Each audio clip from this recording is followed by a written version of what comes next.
छठा अध्याय 24 नंबर श्लोक है। सह निश्चयेन योक्तव्य योगः अनिर्विण चेतसा संकल्प प्रभवान कामान त्यक्त्वा सर्वान अशेषता मनसा एव इंद्रिय ग्रामम विनियम्य समन्ततः।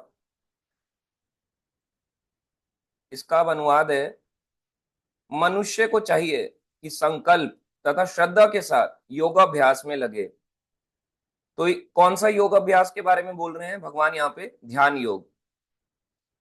तो ये ध्यान योग इस अध्याय का नाम है, इंग्लिश में मेडिटेशन। और पथ से विचलित ना हो, उसको विचलित नहीं होना है। उसे चाहिए कि मनोधर्म से उत्पन्न समस्त इच्छाओं को निरपवाद रूप से त्याग दे और इस प्रकार मन के द्वारा सभी ओर से इंद्रियों को वश में करे। तो ये इसका अनुवाद है। तो भगवान सबसे पहले कह रहे हैं मनुष्य को चाहिए संकल्प और श्रद्धा के साथ योगाभ्यास में लगे। सबसे पहले तो आपको डिटरमिन्ड होना पड़ेगा। केवल ध्यान योग के लिए नहीं, भक्ति योग के लिए भी आपको डिटरमिन्ड होना पड़ेगा, यानी दृढ़ होना पड़ेगा कि मुझे भक्ति करनी है। अगर आप दृढ़ नहीं होगे तो भक्ति में ज्यादा समय नहीं टिक सकते। तो भक्ति में भी दृढ़ होना पड़ता है। कोई भी योगाभ्यास हम करें उसमें दृढ़ होना जरूरी है। आगे भगवान कहते हैं श्रद्धा के साथ। तो जिसमें आप बात को फॉलो कर रहे हो इसमें श्रद्धा होनी चाहिए। कई बार हमारी श्रद्धा भंग हो जाती है। जैसे हम केसेस देख लेते हैं, प्रभु जी ऐसा कैसे हो गया। इस्कॉन में हम तो देखते हैं बड़े बड़े मंदिरों में भी बड़े बड़े लोग भी होते हैं, उनका गिराव हो जाता है इतने सालों के बाद। ऐसा क्यों हो जाता है? जैसे अभी रिसेंटली भक्तों ने पटना का वीडियो शेयर किया कि ऐसा कैसे हो गया, इतने ऊंचे पद पे भी कोई कैसे गिर सकता है? बिल्कुल गिर सकता है, बिल्कुल गिरेगा। क्योंकि माया पग पग पे टेस्ट लेती है। आप एक पैर आगे बढ़ाओगे, माया हमसे 10 कदम आगे चलेगी। तो वो हमसे ज्यादा स्ट्रांग है ना, तो खींचेगी वापस। आप अगर जेल को छोड़ के भागना चाह रहे हो इस संसार की, अपनी श्रद्धा में लगे हुए हो। अब माया का काम है श्रद्धा को व्यक्ति की भंग करना। तो आपकी श्रद्धा को वो भंग करके साइड में ले जाएगी। इसको भंग कर दो, इसको निकाल दो। जो समझदार होगा उसको पता होगा कि प्रोसेस गलत नहीं होता, पर्सन गलत होता है। प्रोसेस में कमी नहीं होती। अब एक स्टूडेंट है, ठीक है, वो स्कूल में पढ़ता है, अच्छे मार्क्स लाता है, जॉब करता है या बिजनेस करता है। वहीं स्कूल से एक और स्टूडेंट है जो पढ़ता भी है, सब कुछ करता है और बाद में गुंडा बन जाता है, चोर बन जाता है। तो इसमें टीचर की तो गलती नहीं है, स्कूल की तो गलती नहीं है। स्कूल में तो नहीं सिखाया कि चोरी करो। तो उस पर्सन की गलती होती है जो उस प्रोसेस में फॉलो कर रहा होता है, क्योंकि वो ढंग से नहीं करता। एक और एग्जाम्पल देते हैं। जैसे आपको पता है उसामा बिन लादेन कौन था? सुना होगा सबने, टेररिस्ट का नाम है। तो अलकायदा जो है उसका हेड हुआ करता था। तो एक टेररिस्ट ग्रुप का हेड होने के नाते साथ में एक साइंटिस्ट भी था। अब आप कहोगे साइंटिस्ट व्यक्ति कैसे ऐसा कर सकता है? भाई कर सकता है। जो साइंटिस्ट, एक पर्सन एज अ साइंटिस्ट आपको गाइड कर सकता है, साइंस की ज्ञान दे सकता है, वही साइंटिस्ट मिसाइल बना के कंट्रियों को उड़ा भी सकता है। सिंपल। इसलिए ऐसा नहीं है कि कोई भक्ति मार्ग में लगा है तो भटक नहीं सकता, 100% भटक सकता है। मगर भगवान कह रहे हैं मनुष्य को चाहिए संकल्प, दृढ़ होना चाहिए और श्रद्धा के साथ योगाभ्यास में लगे। श्रद्धा उसकी होनी ही चाहिए। विदाउट फेथ हम भक्ति में भी आगे नहीं बढ़ सकते। और पथ से विचलित ना हो, जिस मार्ग पे आप चल रहे हो उससे विचलित ना हो। ये नहीं कि किसी ने थोड़ा सा आपको गलत बता दिया, आप विचलित हो गए। विचलित का मतलब कंफ्यूज हो गए, अब मैं क्या करूं, ऐसा हो गया प्रभु जी, इन्होंने के साथ ऐसा हो गया, क्या मैं भक्ति छोड़ दूं? उनके साथ हुआ है, आपकी तो सही चल रही है। आपके साथ क्या हुआ है? तो ऐसा इसलिए होता है। मैंने भी देखो, अगर आप जितनी भी केस स्टडी देखो, सबसे ज्यादा व्यक्ति का फॉल डाउन कब होता है भक्ति में? जब उसकी श्रद्धा कम हो जाती है भगवान से, जब उसकी श्रद्धा कम हो जाती है भक्तों से। और क्यों होती है? क्योंकि वो जब तक आगे बढ़ना होता है तब तक तो पढ़ता है, मगर जब वो आ जाता है उस प्रोसेस में, उसके बाद टिकने के लिए नहीं पढ़ता। आप समझ रहे हो? जैसे को नंबर लाने थे, नंबर लाने के लिए मैंने क्रैक किया। एक साइंटिस्ट व्यक्ति टेररिस्ट बन रहा है। बचपन से तो नहीं था कि मैं टेररिस्ट बनूंगा, कंट्रियों को उड़ाऊंगा, बम से उड़ाऊंगा। बचपन में वो कैसा था? उसने पढ़ाई करी, स्कूल गया, कॉलेज गया, एग्जाम क्रैक करे, यूनिवर्सिटी से पास हुआ। पास होने के बाद उसके दिमाग में किसी ने ऐसा भर दिया, तो बाद में हुआ है ना। शुरुआत में तो ऐसा नहीं था। तो शुरुआत का इसका मतलब प्रोसेस में कहीं कमी नहीं है, बाद में हुआ है। तो बाद में क्योंकि वो उस पढ़ाई से दूर हो गया, जो उसका लक्ष्य था उससे दूर हो गया। हमारा लक्ष्य था भगवान को प्राप्त करना, हमारा लक्ष्य था भगवान की सेवा में लगना। जब उससे दूर हो जाएगा तब उसकी श्रद्धा भंग होती है। और जिसकी खुद की भंग हो गई वो हम नियम तोड़ता हुआ दिखाई देगा, उसको देख के और भी लोग सोचेंगे कि हम भी छोड़ देते हैं, इसके साथ तो ऐसा हो गया। तो हमारे को विचलित नहीं होना है, भगवान यही यहाँ पे कह रहे हैं भगवत गीता में। तो बुक ये बड़ी सिंपल सी है भगवत गीता। लोग कह देंगे हमारा राष्ट्रीय ग्रंथ होना चाहिए, ऐसा होना चाहिए, पर इसमें बहुत कुछ है अगर कोई इसको फॉलो करे तो। आगे कह रहे हैं भगवान, उसे चाहिए कि मनोधर्म से उत्पन्न समस्त इच्छाओं को निरपवाद रूप से त्याग दे। तो मनोधर्म क्या होता है? मनोधर्म से उत्पन्न यानी हमारे मन से जो उत्पन्न हो रही है मेंटल स्पेकुलेशन, वो मनोधर्म कहलाता है। अपने ही मन से एक धर्म बना लेना, मेंटल स्पेकुलेट करना, भगवान ऐसा होगा, भगवान वैसा होगा, भगवान ऐसा, भगवान वैसा, अपने हिसाब से बना देना, ये मेंटल स्पेकुलेशन है। आप बोलोगे कोई एग्जाम्पल दो मनोधर्म का। जो लोग ईश्वर को निराकार मान रहे हैं वो क्या है? मनोधर्म पे चल रहे हैं। इस्लाम जो धर्म है क्या है? मनोधर्म है। इस्लाम का जो मंदिर है उनका मोस्ट इंपॉर्टेंट मंदिर वो कहते हैं मक्का। आपको पता है मक्का क्या है? मक्का है मक्केश्वर महादेव।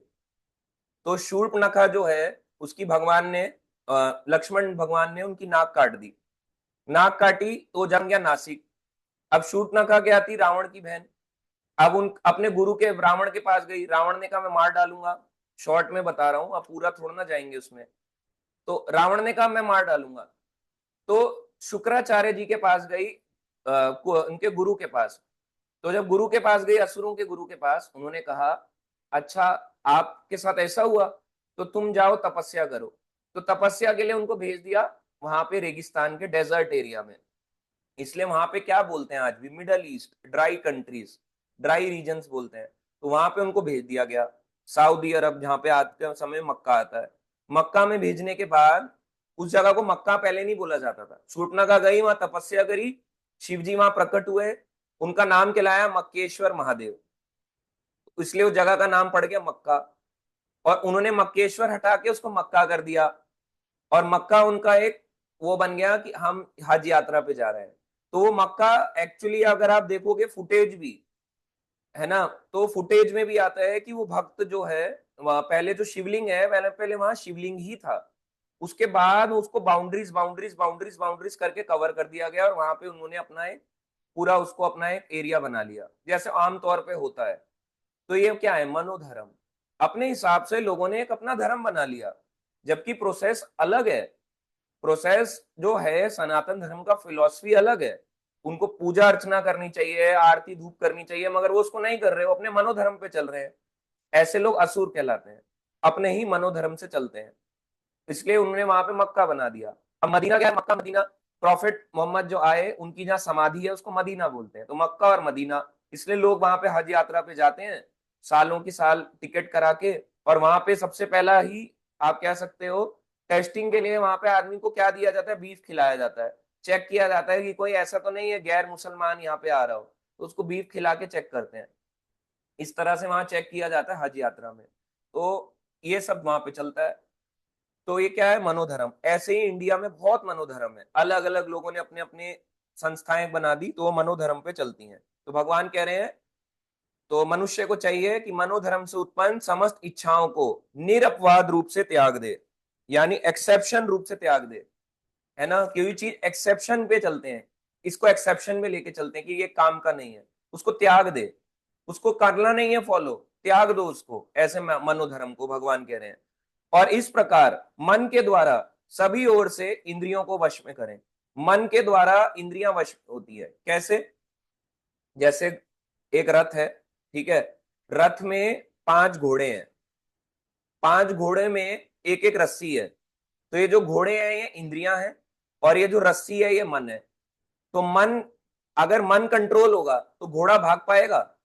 अगर आपने रस्सी पकड़ ली तो क्या घोड़ा भाग पाएगा?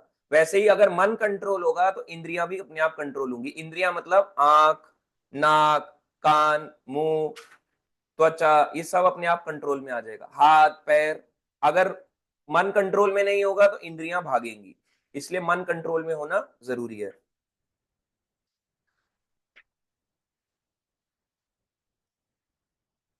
अब यहाँ पे देखो, एक बहुत ही अच्छा प्रभुपाद जी एग्जाम्पल देते हैं, आपको शो करता हूं। इसी के तात्पर्य में लिखते हैं प्रभुपाद जी।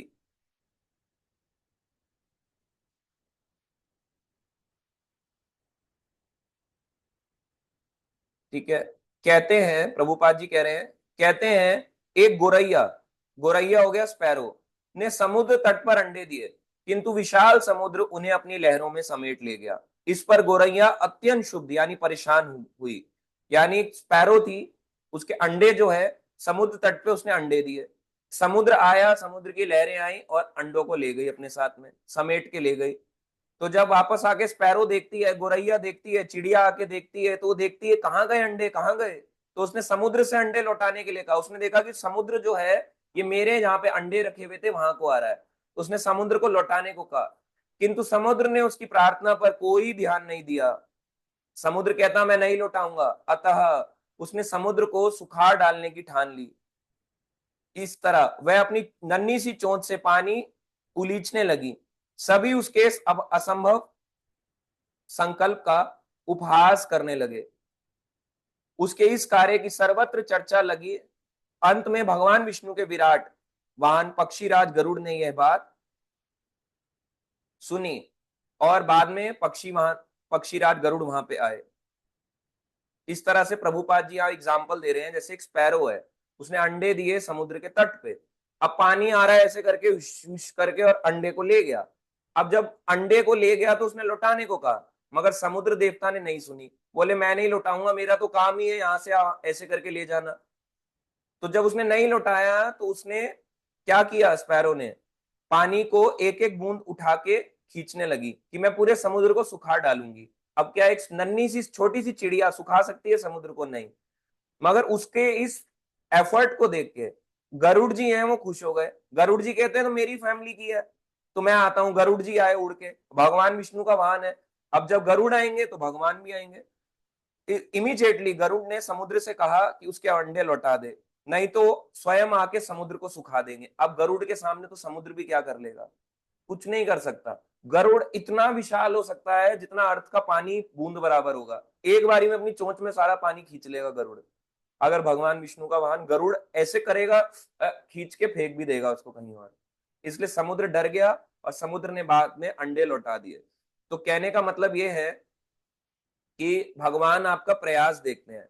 कई बार हमें लगता है कि मेरा प्रयास फल क्यों नहीं दे रहा, मेरा प्रयास फल क्यों नहीं दे रहा, ये काम क्यों नहीं कर रहा भगवान की भक्ति। मगर कई बार ये टेस्ट हो रहे होते हैं। अब एक चिड़िया समुद्र नहीं सुखा सकती, उसको भी पता है। वैसे हम अपने एफर्ट से भगवान तक नहीं पहुंच सकते, हमें भी पता है माया को नहीं हरा सकते। मगर जब हम लगे रहते हैं, लगे रहते हैं, लगे रहते हैं, लगे रहते हैं भक्ति में, तो भगवान अपने किसी भक्त के द्वारा या खुद आके उसकी रक्षा करते हैं। इस तरह से भगवान अपने भक्तों को स्वयं बचाने आते हैं। तो ये यहाँ पे एग्जाम्पल दिया गया कि अपने मनोधर्म से ना चलें, जो प्रोसेस में लगे हैं उसमें लगे रहें, उसको स्ट्रांगली फॉलो करना है। इतना इजीली नहीं हड़बड़ा जाना कि एक आदमी आउट हो गया तो मैं भी इस रास्ते को छोड़ जाता हूँ। ये तो होगा, अभी तो आप बहुत लोग देखोगे, अभी तो एक गिरा दो गिरा, आने वाले साल में तो कई लोग आप देखोगे। इसलिए ये सब चीजें होंगी, आपके आपके आसपास भी होंगी, सामने भी होंगी, फैमिली में भी होंगी। ये होता रहेगा, टेस्ट तो सबका चलता रहता है। और वो बच जाता है जो अपनी श्रद्धा बचाए रखता है। श्रद्धा बचती है सुनने से, पढ़ने से, भक्तों के संग से। इसलिए ये श्रद्धा तब बचती है, अकेले नहीं बच सकती। इसमें प्रभुपाद जी कहते हैं कि जो अपनी सहायता आप करते हैं, भगवान उनकी सहायता करते हैं। यानी God help those who they help themselves. आ गया quote, God help those who help themselves. अगर आप खुद की रक्षा करना चाहोगे तो भगवान भी आपकी रक्षा करेंगे। अगर आप खुद की रक्षा या खुद का हेल्प नहीं करना चाहोगे तो भगवान भी आपकी हेल्प नहीं करेंगे।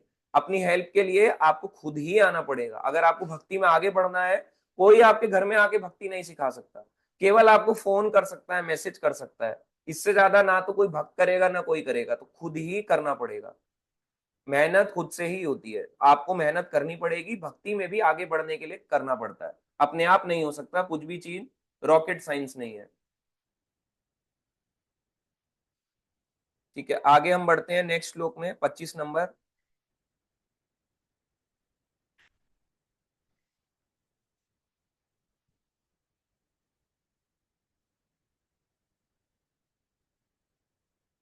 शनै शनै उपरमेत बुद्धया धृति गृहीतया आत्मसंस्थं मनः कृत्वा न किंचित अपि चिंतयेत।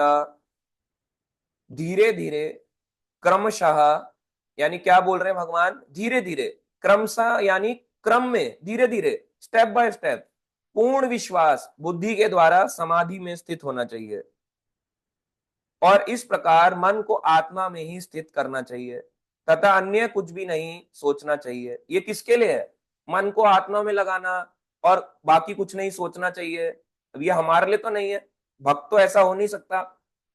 भक्त तो सोचेगा, जो चीज बोलेंगे इसके बारे में मत सोचो तो वो और ज्यादा सोचेगा, जो बोलेंगे ये मत करो तो और ज्यादा करेगा। ये ध्यान योग के लिए है। ये वाली स्टेटमेंट जो है, छठा अध्याय 25 नंबर श्लोक, ये ध्यान योग के लिए है, भक्ति योग के लिए नहीं है। आप इसको समाधि में कैसे रहोगे? अगर आपको प्रॉपरली, समाधि का मतलब क्या है, वो वाली समाधि नहीं कि जमीन में गड्ढा बनाया और खुद को ऐसे करके लेट गए और ऐसे करके गड्ढा बंद कर दिया, हो गई ये समाधि। ये समाधि लेना अलग है, वो आचार्यों को दी जाती है। मगर अपने आप से कोई समाधि कैसे लेगा? अपने आप से तो गड्ढे में जा नहीं सकता।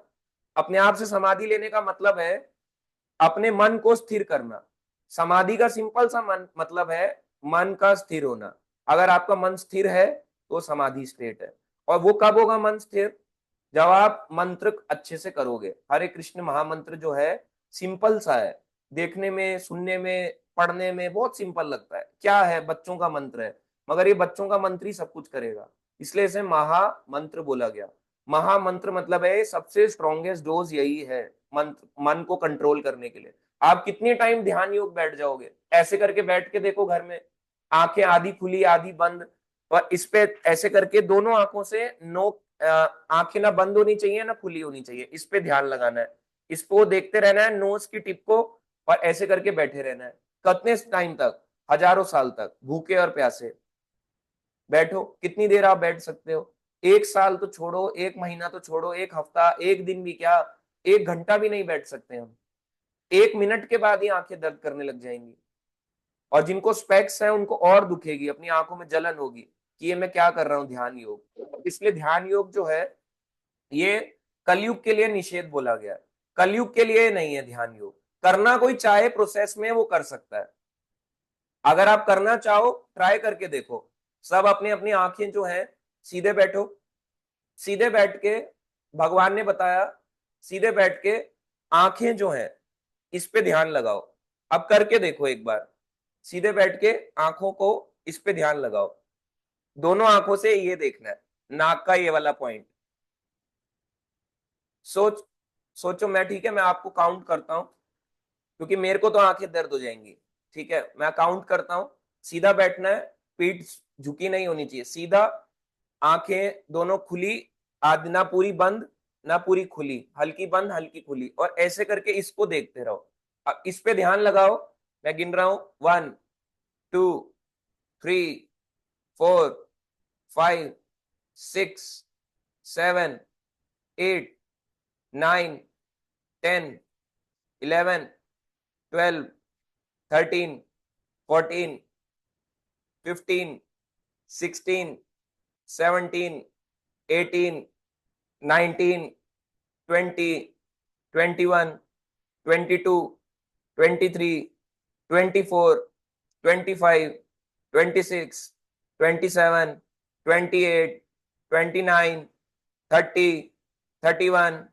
32, 33, 34, 35, 36, 37, 38, 39, 40।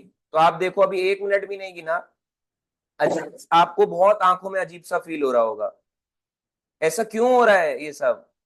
क्योंकि इसका मतलब ये ध्यान योग का जो प्रोसीजर है, ये कलयुग के लिए है ही नहीं। अब अभी तो केवल हम देख रहे हैं इसको, अभी ध्यान भी लगाना है।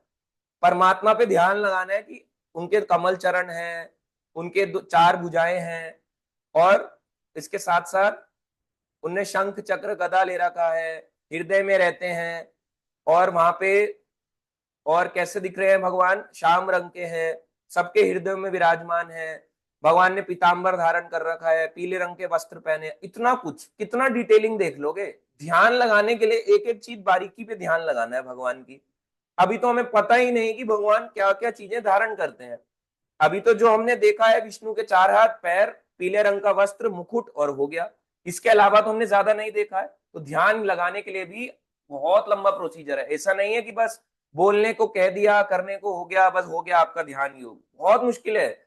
कलयुग में इसको हर कोई फॉलो नहीं कर सकता, इसलिए कलयुग में प्रैक्टिकल योगा है हरे कृष्ण महामंत्र, यही ध्यान योग है। इसको ध्यान से जप करो, यही असली ध्यान योग है कलयुग का। क्योंकि इसको आप ध्यान से क्या करना है, इसमें ध्यान कहाँ देना है? जो बोल रहे हो उसको सुनो। इसमें ध्यान देने के लिए यही है, जो आपने बोला उसको सुनो। अपनी रिकॉर्डिंग करो, अपने फोन में रिकॉर्डिंग ऑन करो। एक पूरा रिकॉर्डिंग करने के बाद उसको सुनो कि मैं कहाँ गलती कर रहा हूँ। ऐसा तो नहीं हरे कृष्णा के नाम हरे राम राम राम हरे राम, ऐसा तो नहीं चल रहा कि बीच के वर्ड सारे स्किप हो रहे हैं, या हरे कृष्णा की जगह कुछ भी चल रहा है। आप उसको एक बार रिकॉर्ड करके देखो कि मैं बोल क्या रहा हूँ, फिर आपको अपनी कमियों पे वर्क करोगे। आप इस पे वर्क कर सकते हो। अब ध्यान योग में आपको घर छोड़ना पड़ेगा, घर छोड़ना पड़ेगा, जंगल में जाना पड़ेगा, मृग छाल पहननी पड़ेगी, ब्रह्मचारी व्रत पालन करना पड़ेगा। सारे लोग शादीशुदा है, ब्रह्मचारी तो रह ही नहीं सकते। हो गया ध्यान योग खत्म। ये तो एक कंडीशन थी। तो फैमिली लाइफ इसमें अवॉइड करनी है ध्यान योग में। आप फैमिली लाइफ में नहीं रह सकते। इसलिए ध्यान योग जो है, पहले के समय में जो लोग तपस्याएं करते थे उनमें इतनी शक्ति थी। अब आजकल के समय में जो लोग कर रहे हैं हर कोई फॉलो नहीं कर सकता। फॉलो करने के लिए इसलिए भगवान ने एक गृहस्थ व्यक्ति को भक्ति योग दिया है। तो भक्ति योग प्रैक्टिकल योग है इस कल युग का। और ध्यान योग में ऐसा नहीं है कि प्रहलाद ने किया तो वो प्रहलाद का नाम नहीं जपते थे, नाम भी जपते थे। क्या बोलते थे? ओम नमो भगवते वासुदेवाय, नाम जब भी किया करते थे। तो हमारे लिए कलयुग में ध्यान हरे कृष्ण महामंत्री है, इस मंत्र को अच्छे से जाप करो।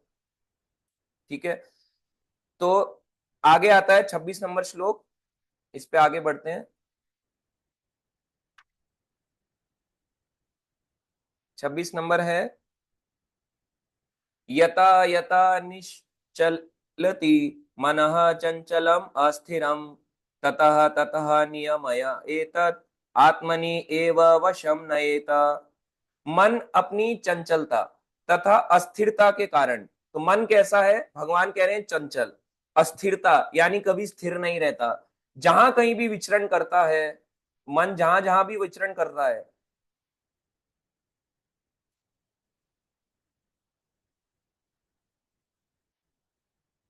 मनुष्य को चाहिए उसे वहां से खींचे और वश में लाए। तो जहां जहां मन आपका भाग रहा है, भगवान कह रहे हैं मन को खींच के लाओ और उसे वश में करो। कर सकते हो ये? मन मन को खींच के ला सकते हो? मन को चाहिए कि उसे वहां से खींचे। आप खींच ही नहीं पाओगे, बहुत मुश्किल है मन को खींचना। इंसान इंसान को खींच सकता है, हाथ को खींच सकता है, कोई भी चीज को खींचने का जोर लगा सकता है, मगर मन को खींचना बहुत मुश्किल है, वो भी परमानेंटली, और भी टफ है। इसलिए मन को अस्थिर बोला गया, और चंचल है मन, इसलिए भगवान ने पहले ही डिक्लेयर कर दिया है। अब इसमें एक और चीज बताई है कि जिसका मन कंट्रोल्ड होगा वो क्या होगा?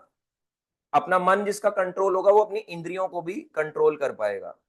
अपनी जो 5 घोड़े हैं, इंद्रियां हैं, जिसकी रस्सी कस के पकड़ी है जिसने, वो उसके घोड़े भागेंगे क्या? तो जिसने अपने मन को स्थिर कर रखा है उसकी इंद्रियां इधर उधर नहीं जाएंगी, और जिसकी इंद्रियां उसके कंट्रोल में है वो कहलाएगा गोस्वामी। और जिसकी इंद्रियां उसके कंट्रोल में नहीं है वो कहेगा गोदास। तो आप वृंदावन जाओगे, वहां पे ना कई मंदिरों में, जैसे बांके बिहारी, राधा रमन मंदिर, वहां पे गोस्वामी टाइटल दिया जाता है। गोस्वामी गोस्वामी गोस्वामी। तो लोग सोचते हैं ये वाले जो गोस्वामी है ना, शायद वृंदावन वाले, ये उनसे ऊंचे होंगे। ये आपका भ्रम है बहुत बड़ा। कोई ऐसे ऊंचा नहीं होता। गोस्वामी तो टाइटल है, कोई भी लगा लेता है। अब वो कास्ट गोस्वामी है।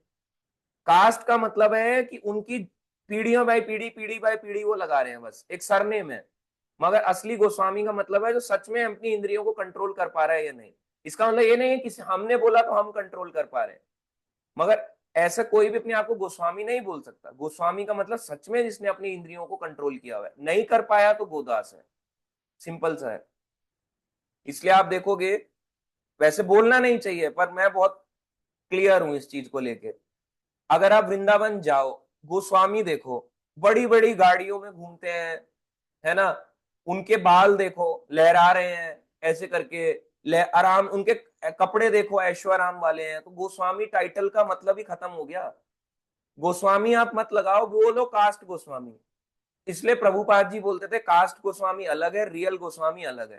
कास्ट गोस्वामी से आप ज्यादातर लोग अट्रैक्ट हो जाते हैं। गोस्वामी है जी, गोस्वामी तो क्या हो गया, आप क्या किसी से कम हो? आपको क्या पता उसने गीता आती है? वो तो बस ऐसे बोलते हैं, है ना।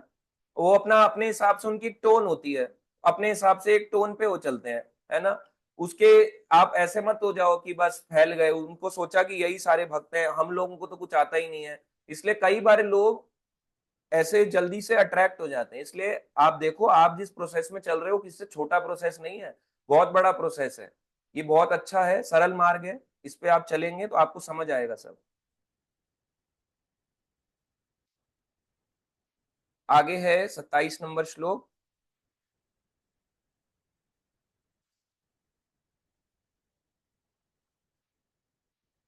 प्रशांता मनसं हि एनम योगिनम सुखम उत्तमम उपैति शांत रजसम ब्रह्मभूतम अकल्मषम। तो ये पूरा श्लोक है।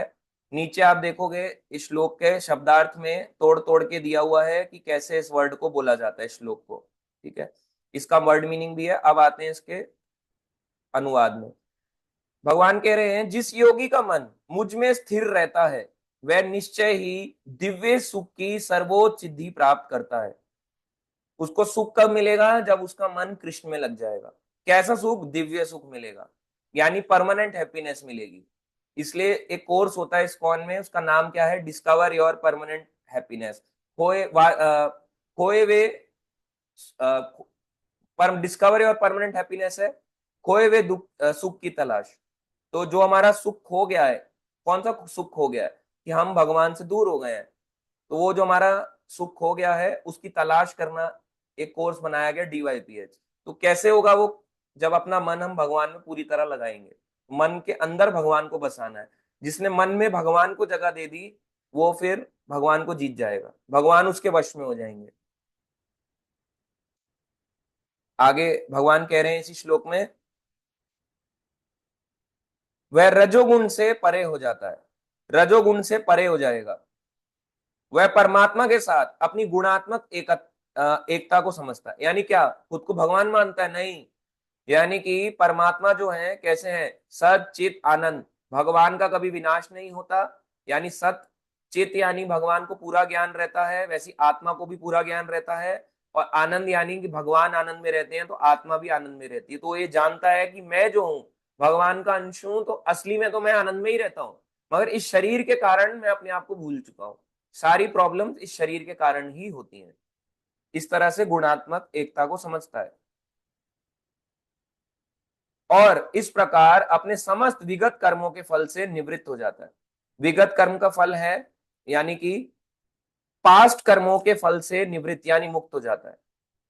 तो कैसे होगा? भगवान कह रहे हैं जब उसका मन भगवान में लग जाएगा। जो भगवान कह रहे हैं, जिस योगी का मन मुझ में स्थिर रहता है। कौन सा योगी? ध्यान योगी। तब उसके साथ ऐसा होगा। तो ये भक्ति योग के लिए नहीं बोली ये स्टेटमेंट। इस चैप्टर का नाम ही ध्यान योग है। कुछ चीजें कॉमन है भक्ति योग और ध्यान योग, ज्ञान योग के लिए, और कुछ चीजें भगवान ने स्पेशली ध्यान योग को बोलते हुए ही बोली है। तो ये स्टेटमेंट ध्यान योग के लिए बोली है। इस तरह से ध्यान योगी आगे बढ़ता है। और आगे तात्पर्य में आप इसको पढ़ सकते हो, छोटा सा तात्पर्य है। नेक्स्ट श्लोक है 28 नंबर।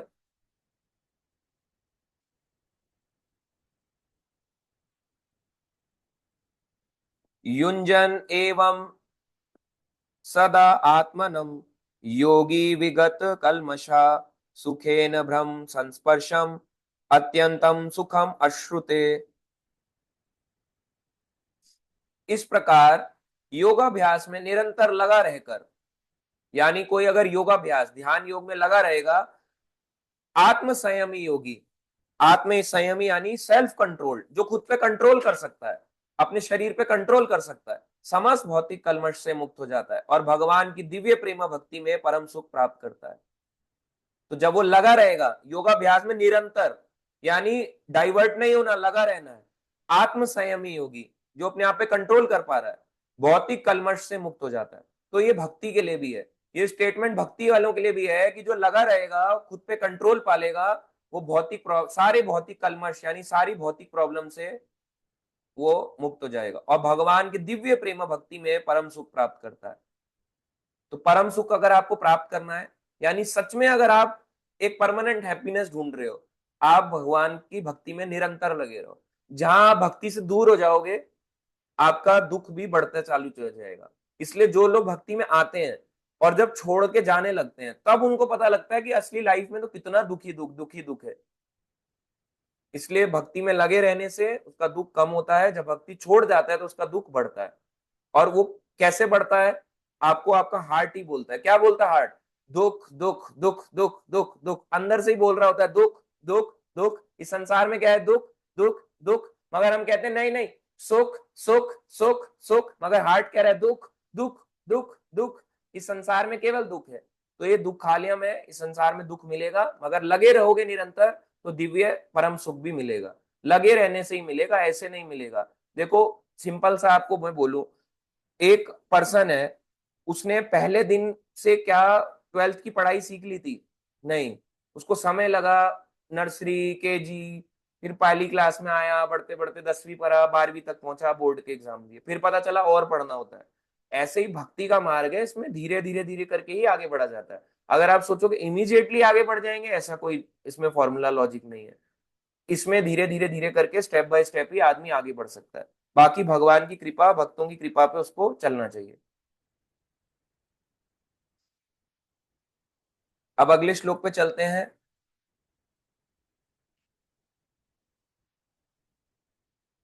29 नंबर श्लोक। सर्वभूतस्थम आत्मनम सर्वभूतानि च आत्मनि ईक्षते योग युक्तात्मा सर्वत्र समदर्शना।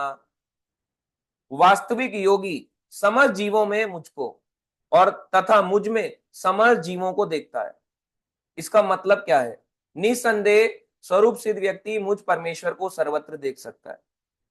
इसका मतलब है कि हर जीव में मुझको, और हर जीव यानी भगवान कह रहे हैं समस्त जीवों में मुझको, यानी कि जितने भी जीव हैं उसमें भगवान रहते हैं। कैसे रहते हैं? सबके हृदय में, हार्ट में भगवान रहते हैं। एक मच्छर के अंदर भी भगवान रहते हैं। इसलिए हम रैकेट लेके मार तो देते हैं इजिली, टक टक टक टक करके उसको मार तो देते हैं, मगर हम ये भूल जाते हैं उसके अंदर भी भगवान था। उसके अंदर भी भगवान ऐसे चार भुजाओं वाले हाथ के हैं। वो मच्छर के अंदर भी एक आत्मा है जो हमारी ही तरह दिखती है, मगर क्योंकि उसने पाप किए हैं तो उसको मच्छर बनाया भगवान ने। तो एक समझदार व्यक्ति होगा, यानी कि एक वास्तविक योगी जो होगा, अब ये ध्यान योगी भी हो सकता है, भक्ति योगी भी, हमारे लिए भी स्टेटमेंट आती है। अगर हम सच में भक्ति कर रहे होंगे तो हम जान जाएंगे वास्तविकता से कि इस मच्छर को हमें नहीं मारना है। अगर मैंने इसको मारा, इसके अंदर एक जीवात्मा है, और मारने के बाद ये जो है, इसको, इसकी गति खराब हो जाएगी और इसके पाप हमें लगेगा, इसलिए मारना नहीं है। ठीक है। अभी माता जी आपसे रिक्वेस्ट है, अंकिता निधि माता जी, आप अभी टाइप ना करें, भक्त उससे डिस्टर्ब होते हैं। आप कुछ भी अभी टाइप ना करें। बैक टू बैक अगर आप टाइप करेंगे तो भक्त सुनेंगे नहीं कथा को। आप प्लीज टाइप ना करें। और तो वास्तविक योगी जो होगा, तो वो कैसे होगा? वास्तविक योगी फॉलो करेगा प्रोसेस को। वो देखेगा मच्छर के अंदर भी है, एक कुत्ते के अंदर भी है, एक गाय के अंदर भी है, एक और दूसरे आदमी के अंदर भी है। वो हर व्यक्ति के अंदर भगवान को देखेगा। वो जानता है इसके अंदर भी भगवान है, उसे द्वेष नहीं करेगा। और क्या करेगा? तो भगवान कह रहे हैं और मुझ में समस्त जीवों को देखता है। अब भगवान के अंदर कैसे सारे जीव हैं? ये जो पूरा ब्रह्मांड है, इस पूरा ब्रह्मांड किसमें है? भगवान की नाभि में, ऐसे करके।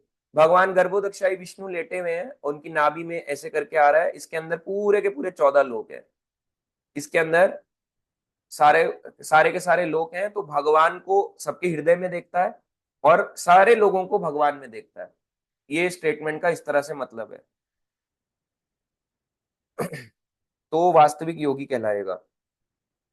मगर ये स्टेटमेंट बोलना बड़ा आसान है, फॉलो करना 10 टाइम्स मुश्किल। इसको हर कोई फॉलो नहीं कर सकता। अगर आप सोचोगे हम आज इसको पढ़ रहे हैं, हम इसको फॉलो कर लेंगे, नहीं हो पाएगा। इसको फॉलो करने में बहुत बहुत समय लगेगा। आसान नहीं है। ये 1 डे प्रोसेस नहीं है। इसमें आपको टाइम लग सकता है 1 साल, 2 साल, 3 साल, 4 साल, 1 जन्म, 2 जन्म। हो सकता है इमीडिएटली फॉलो कर ले। अब ये हमारी श्रद्धा के ऊपर है कितना हम उसको समझ पाए।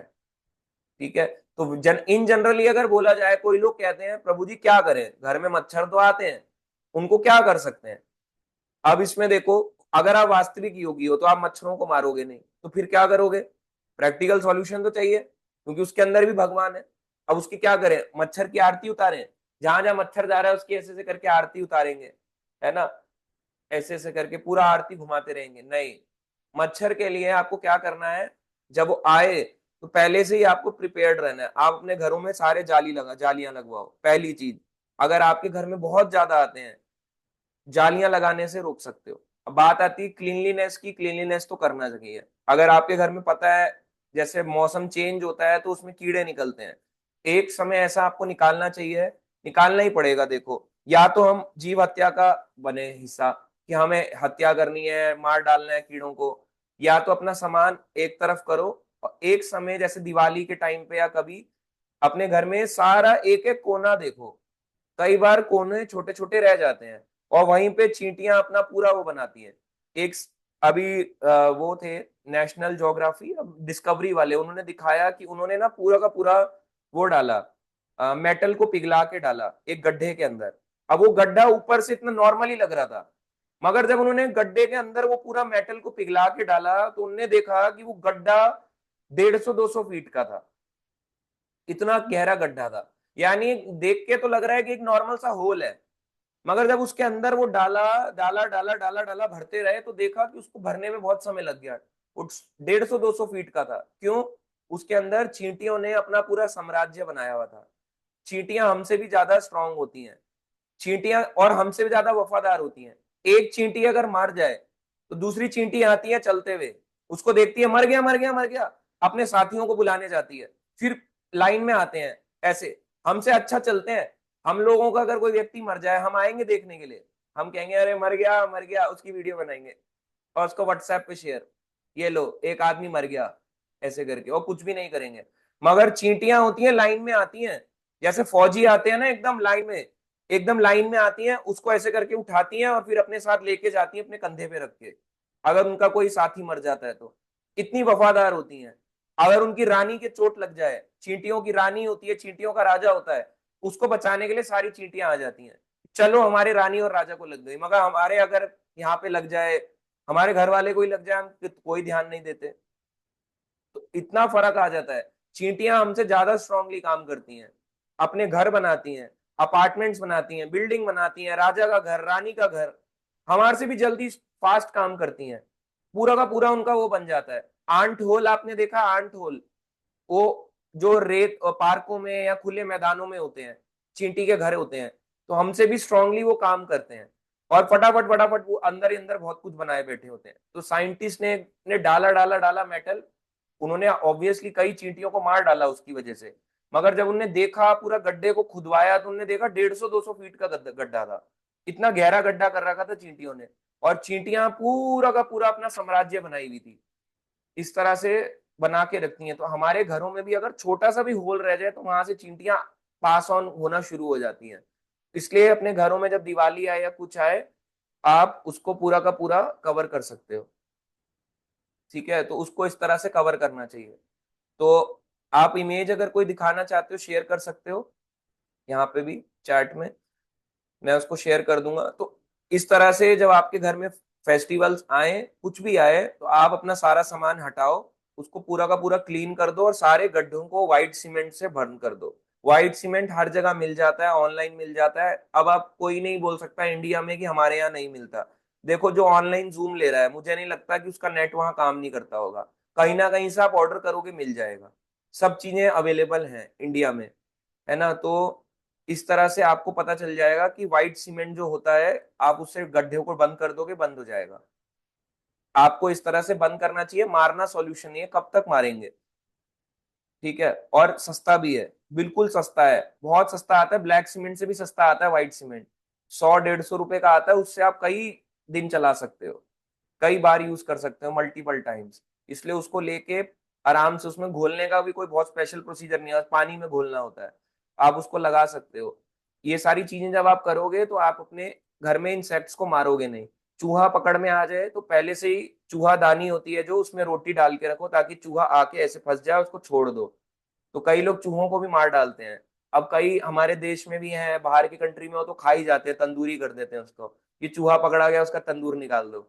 मगर जो सच्चा वास्तविक योगी होगा वो उन्हें मारेगा नहीं। तो मारना सॉल्यूशन नहीं है, किलिंग सॉल्यूशन नहीं है हर चीज का, उनको पकड़ के छोड़ दो अगर कोई चीज ऐसे आ गई है तो। अब आता है 30 नंबर श्लोक, 30वां नंबर श्लोक।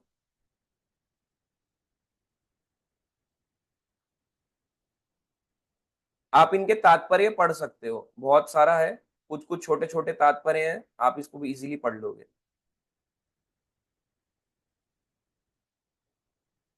यो माम पश्यति सर्वत्र, सर्वं च मयि पश्यति, तस्य अहम न प्रणश्यामि, सह च मे न प्रणश्यति।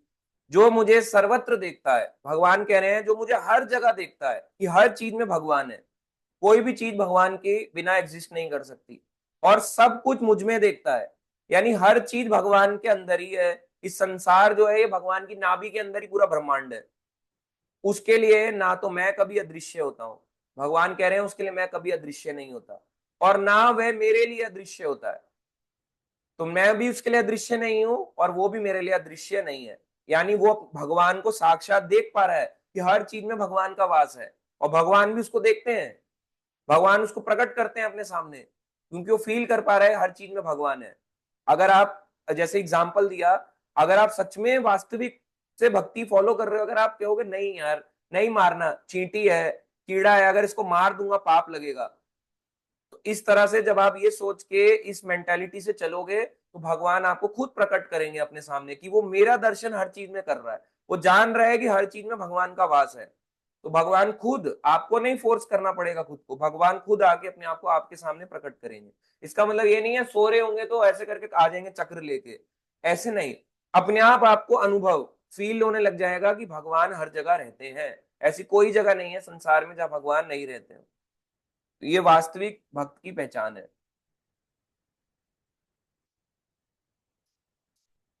अब इसमें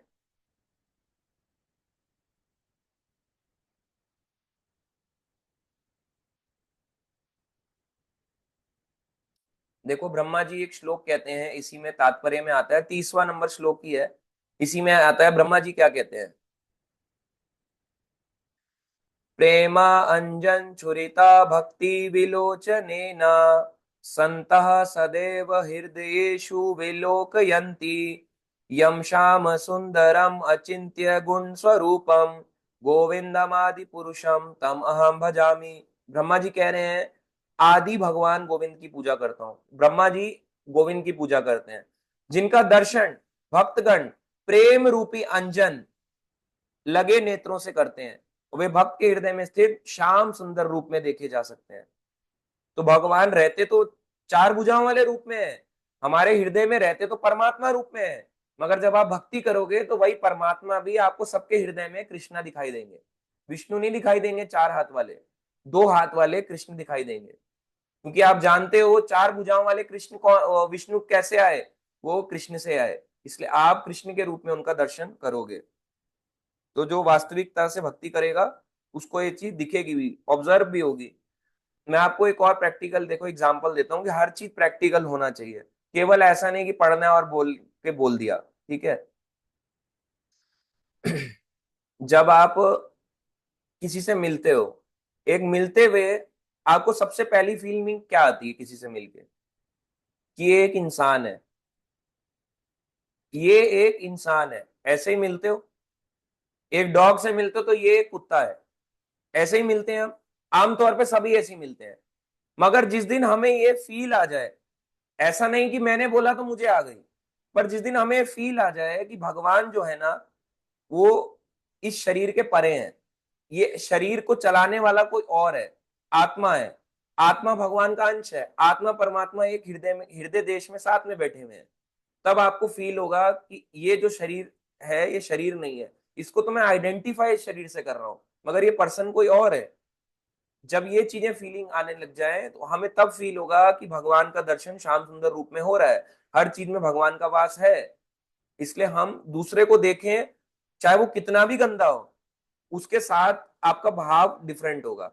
हमें पता है गंदा है, मुस्लिम है, कोई बात नहीं, मांस खाता है, कोई बात नहीं, उसको ये नहीं कि गले लगा लिया, एक आदमी खंजर लेके खड़ा है, आपने गले लगा लिया, आप उसको किस तरह से देख रहे हो, आप उसको हैंडल किस तरह से कर रहे हो, आप उसकी भलाई के लिए उसको बोलो अरे मत काटो, ये क्या काट रहे हो, काटोगे तो तुम्हारा बुरा हो जाएगा, तुम्हारे को भगवान नरक में भेज देंगे, ऐसा मत करो, ऐसा मत करो, उनकी भलाई के लिए बोलो। तो हम क्या कर रहे हैं, बोल तो रहे हैं, उनको डांट तो लगा रहे हैं, मगर उनकी भलाई के लिए। तो हम इस तरह से जब लोगों के अंदर भगवान का दर्शन जानेंगे कि शरीर के परे भी कुछ है, तब हमारे को ये फीलिंग आएगी जो यहाँ पे बोली गई है भगवत गीता में, छठा अध्याय 30 और 31 नंबर श्लोक में।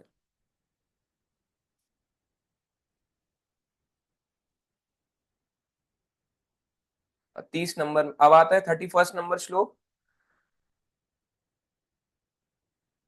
सर्वभूत स्थितं यः माम भजति एकत्वं स्थिता, सर्वभूत स्थितं यः मां भजति एकत्वम् आस्थिता, सर्वथा वर्तमाना अपि सह योगी मयि वर्तते।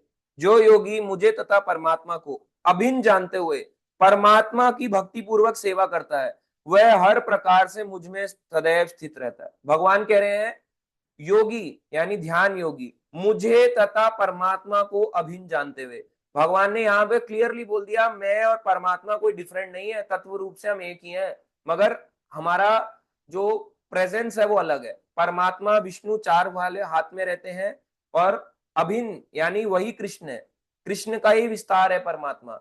परमात्मा की भक्ति पूर्वक सेवा करता है, वह हर प्रकार से मुझ में सदैव स्थित रहता है, वो मेरे में ही स्थित रहेगा, भगवान कह रहे हैं। तो भगवान में, कृष्ण में और परमात्मा में कोई डिफरेंस नहीं है।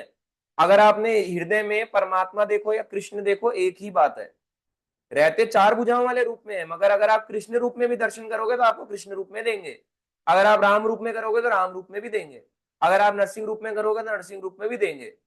ऐसा नहीं है कि परमात्मा चार हाथ रहने वाले हैं, उनके ऊपर कोई बंदिश लगी है, ऐसा कुछ नहीं है। तो ध्यान योगी, जो लोग योग सिस्टम फॉलो करते हैं ना, जो ध्यान लगा रहे हैं ऐसे बैठ के, अब वो देखो कितने लोग हैं जो जानते हैं कि परमात्मा और कृष्ण एक ही है।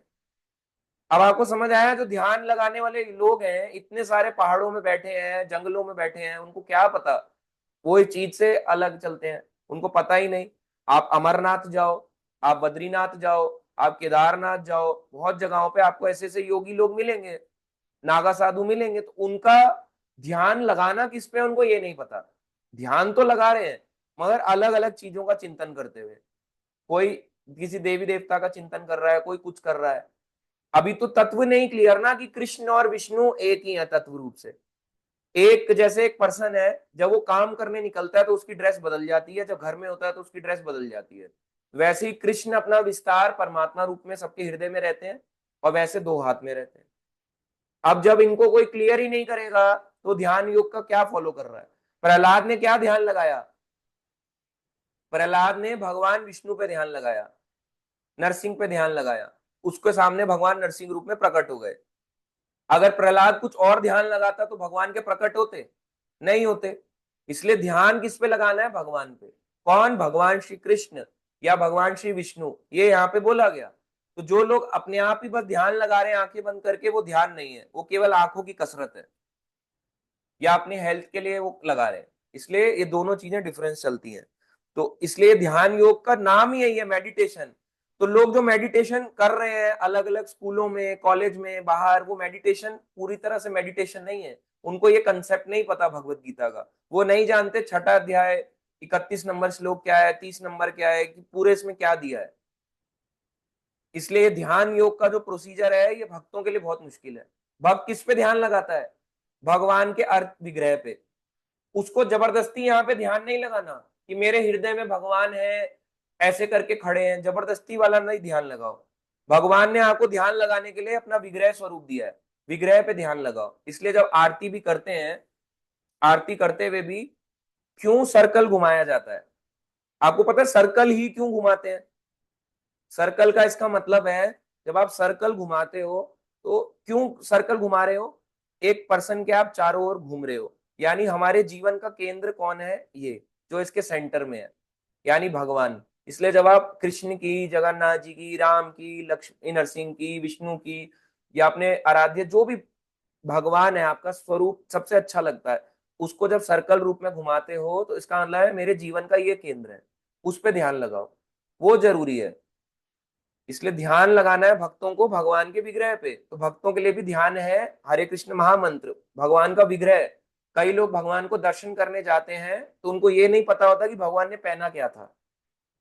ऐसा होता है, आप सब मंदिर गए होंगे, आपसे अगर कोई पूछे आप जब उस दिन गए थे तो भगवान ने क्या पहना था, आपको नहीं याद होगा, मुझे भी नहीं याद होता, हम भूल जाते हैं। हमारा इसका मतलब ध्यान लगा ही नहीं भगवान पे। जब ध्यान ही नहीं लगा तो मन के अंदर बैठेंगे कैसे? एक लड़की पे अगर मैं उसका फोटो देखता रहूंगा, उसका ध्यान लगाता रहूंगा, तो मेरे मन में बैठ जाएगी। एक लड़की लड़के का फोटो देखती रहेगी तो उसके मन में बैठ जाएगा, है ना? जैसे इंस्टाग्राम में देखते हैं, फेसबुक में देखते हैं, स्क्रॉल करते हैं, फोटोज कितनी डाली, टैग्ड कितनी फोटोज हैं, 100 photos, 50 photos, profile picture, cover photo, ये फोटो वो फोटो। जब सारा देखते हैं तो अरे यही तो है, तो ध्यान लगाने के लिए कितनी फोटो देखी। और वहीं भगवान का दर्शन करने जाते हैं लोग, तो क्या करते हैं, सबसे पहले जाते ही लोग आंख बंद कर लेते हैं ऐसे करके। और अगर आंख बंद वाला प्रोसीजर करोगे तो आपको बांके बिहारी मंदिर जैसे में तो कभी दर्शन ही नहीं हो पाएंगे, क्योंकि वहां तो पर्दा ऐसे बंद खोल बंद खोल बंद खोल, आप आंखें बंद ही करे रह जाओगे, खोलोगे देखोगे बंद हो गया, फिर जब आंखें खोल बंद करोगे देखोगे खुल गया, फिर खोलोगे देखोगे बंद हो गया, खड़े रहोगे लाइन में और धक्का आपको बाहर कर देगा भीड़ के साथ ही। जिन्होंने बांके बिहारी गए हैं उनको एक पता होगा कि वहां पे पर्दा लगाया जाता है, हर मतलब मिनट से भी कम में पर्दा खुलता है बंद होता है, खुलता है बंद होता है। ऐसा इसलिए होता है, उसके पीछे रीजन है। बांके बिहारी को एक बार कई माताजीज आई, वो आई राजस्थान से। तो राजस्थान से आई तो करौली से आई, जहाँ पे मदन मोहन जी हैं। तो आई बोली कि हम आपको देखते रहते हैं, तो बांके बिहारी ने कहा चलो मैं आपके साथ चलता हूँ। तो बांके बिहारी जी बोले चलो चलो, तो मैं भी चल के जा रहा हूँ आपके साथ। अब जब वहां पहुंच गए तो यहाँ के पुजारी लोगों को बुरा लगा कि अब कैसे सेवा करेंगे, बांके बिहारी तो करौली पहुंच गए राजस्थान में, अब कैसे सेवा होगी। तो फिर वो हेड पुजारी के सपने में आते हैं, फिर वो रिक्वेस्ट करते हैं भगवान से, बांके बिहारी से, कि आप वापस आ जाओ। तो बांके बिहारी फिर वापस आते हैं। तो बांके बिहारी भगवान चल के चले जाते हैं भक्तों के प्रेम में, इसलिए वहां चले गए करौली से, बाद में वापस आए। इसलिए वहां पे पर्दा लगाया जाता है कि भाई ज्यादा इनसे आई कांटेक्ट मत करना, अगर ज्यादा आई कांटेक्ट करोगे दोबारा चले जाएंगे। इसलिए पर्दा खुल बंद, खुल बंद, खुल बंद, खुल बंद, ऐसे चलता रहता है बांके बिहारी में। क्योंकि वहां पे अगर ज्यादा आई कांटेक्ट हो गया तो चले जाएंगे, ज्यादा समय तक नहीं टिकते फिर वहां पे। तो ध्यान लगाने के लिए भगवान का विग्रह ध्यान लगाना चाहिए, और आपका मन भी अच्छा होगा। अगर आप ध्यान से कर लगाओगे आपकी चैंटिंग भी अच्छी होगी। ध्यान आप देखो भगवान ने क्या पहना है, जब आप ध्यान लगाते हो ना, सबसे पहले देखो भगवान का पैर से होते हुए ऊपर जाओ। जैसे एक एग्जाम्पल के लिए आपको देता हूँ, पिक्चर देखा है आपने?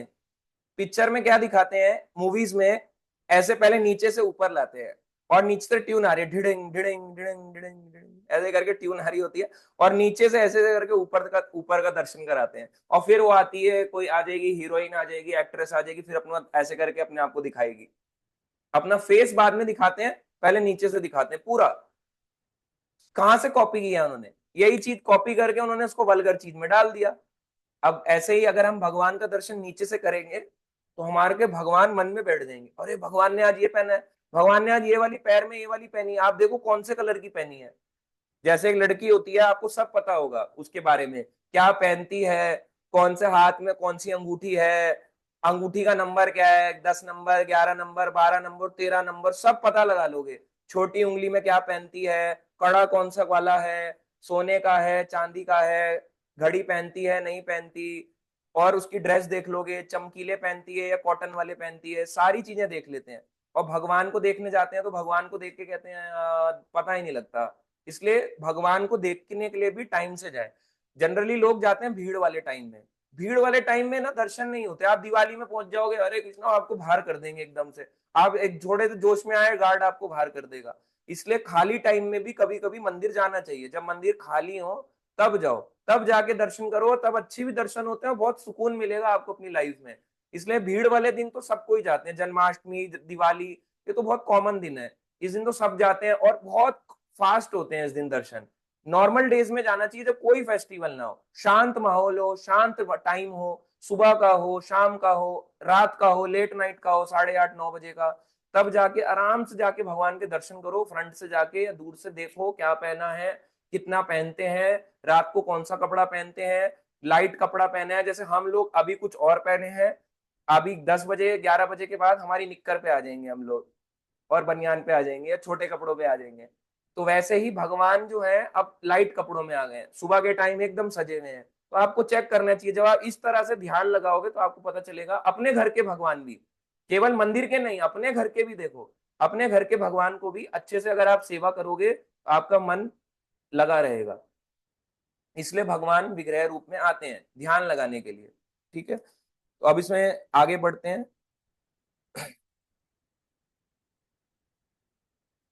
32 नंबर श्लोक पे, बाकी आप इसको पढ़ सकते हो।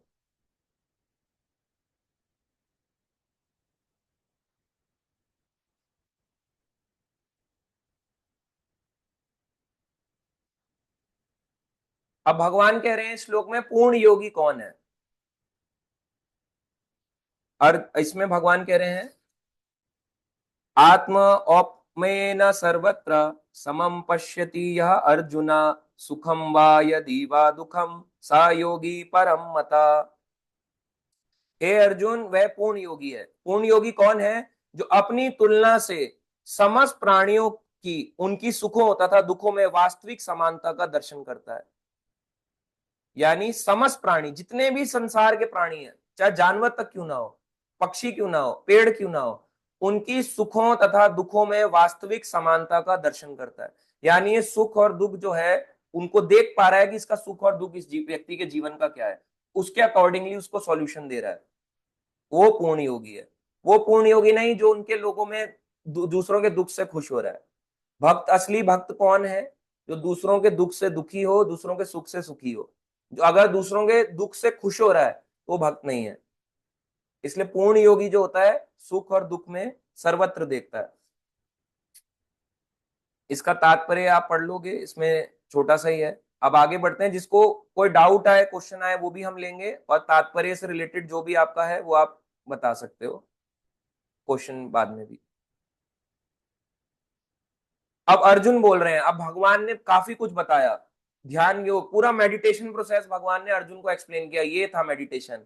अब अर्जुन क्या बोल रहे हैं पूरा मेडिटेशन को सुनने के बाद? अब अर्जुन बोले, या अयम योगा त्वया प्रोक्तः साम्येन मधुसूदन, एतस्य अहम न पश्यामि चंचलत्वात् स्थितम स्थिराम। अर्जुन ने कहा, हे मधुसूदन, हे मधु राक्षस को मारने वाले, आपने जिस योग पद्धति का संक्षेप में वर्णन किया है, आपने जो मुझे मेडिटेशन प्रोसेस बताया है, योग पद्धति बताई है, वह मेरे लिए अव्यावहारिक है तथा असहनीय है।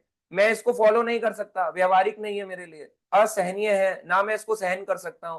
क्योंकि मन चंचल तथा अस्थिर है। मन जो है बड़ा चंचल है। आपने ही बोला मन चंचल है और अस्थिर रहता है, तो मेरा तो मन बड़ा चंचल है, मैं नहीं फॉलो कर सकता इसको। अर्जुन ने इस फिलॉसफी को रिजेक्ट कर दिया ध्यान योग की। कब? जब द्वापर युग चल रहा था। कहां पे? कुरुक्षेत्र के युद्ध में। जब ये युद्ध चल रहा था पांडवों का और कौरवों का, तो अर्जुन ने कहा मेरे से नहीं होगा ये ध्यान योग। आपने जो बताया है, हालांकि मैं बड़ा शक्तिशाली हूं, महान धनुर्धर हूं, मगर मेरे बस की नहीं है मन को कंट्रोल करना। क्योंकि मन कैसा है? बड़ा हठी है, बड़ा हटीला मन है, अस्थिर है, चंचल रहता है। जो चीज दिखा दो उसमें खुश हो जाता है। कभी इधर कभी उधर, कभी इधर कभी उधर, कभी इधर कभी उधर छलांग लगाता रहता है। मैं नहीं कर सकता। अर्जुन ने रिजेक्ट कर दिया। अब अगर हम इस ध्यान योग को फॉलो करें कलयुग में, क्या हमारे लिए प्रैक्टिकल पॉसिबल है? यहाँ पे प्रभुपाद जी कह रहे हैं इतनी कठिन योग पद्धति है। अर्जुन जो थे हमसे हजारों गुना ज्यादा शक्तिशाली थे।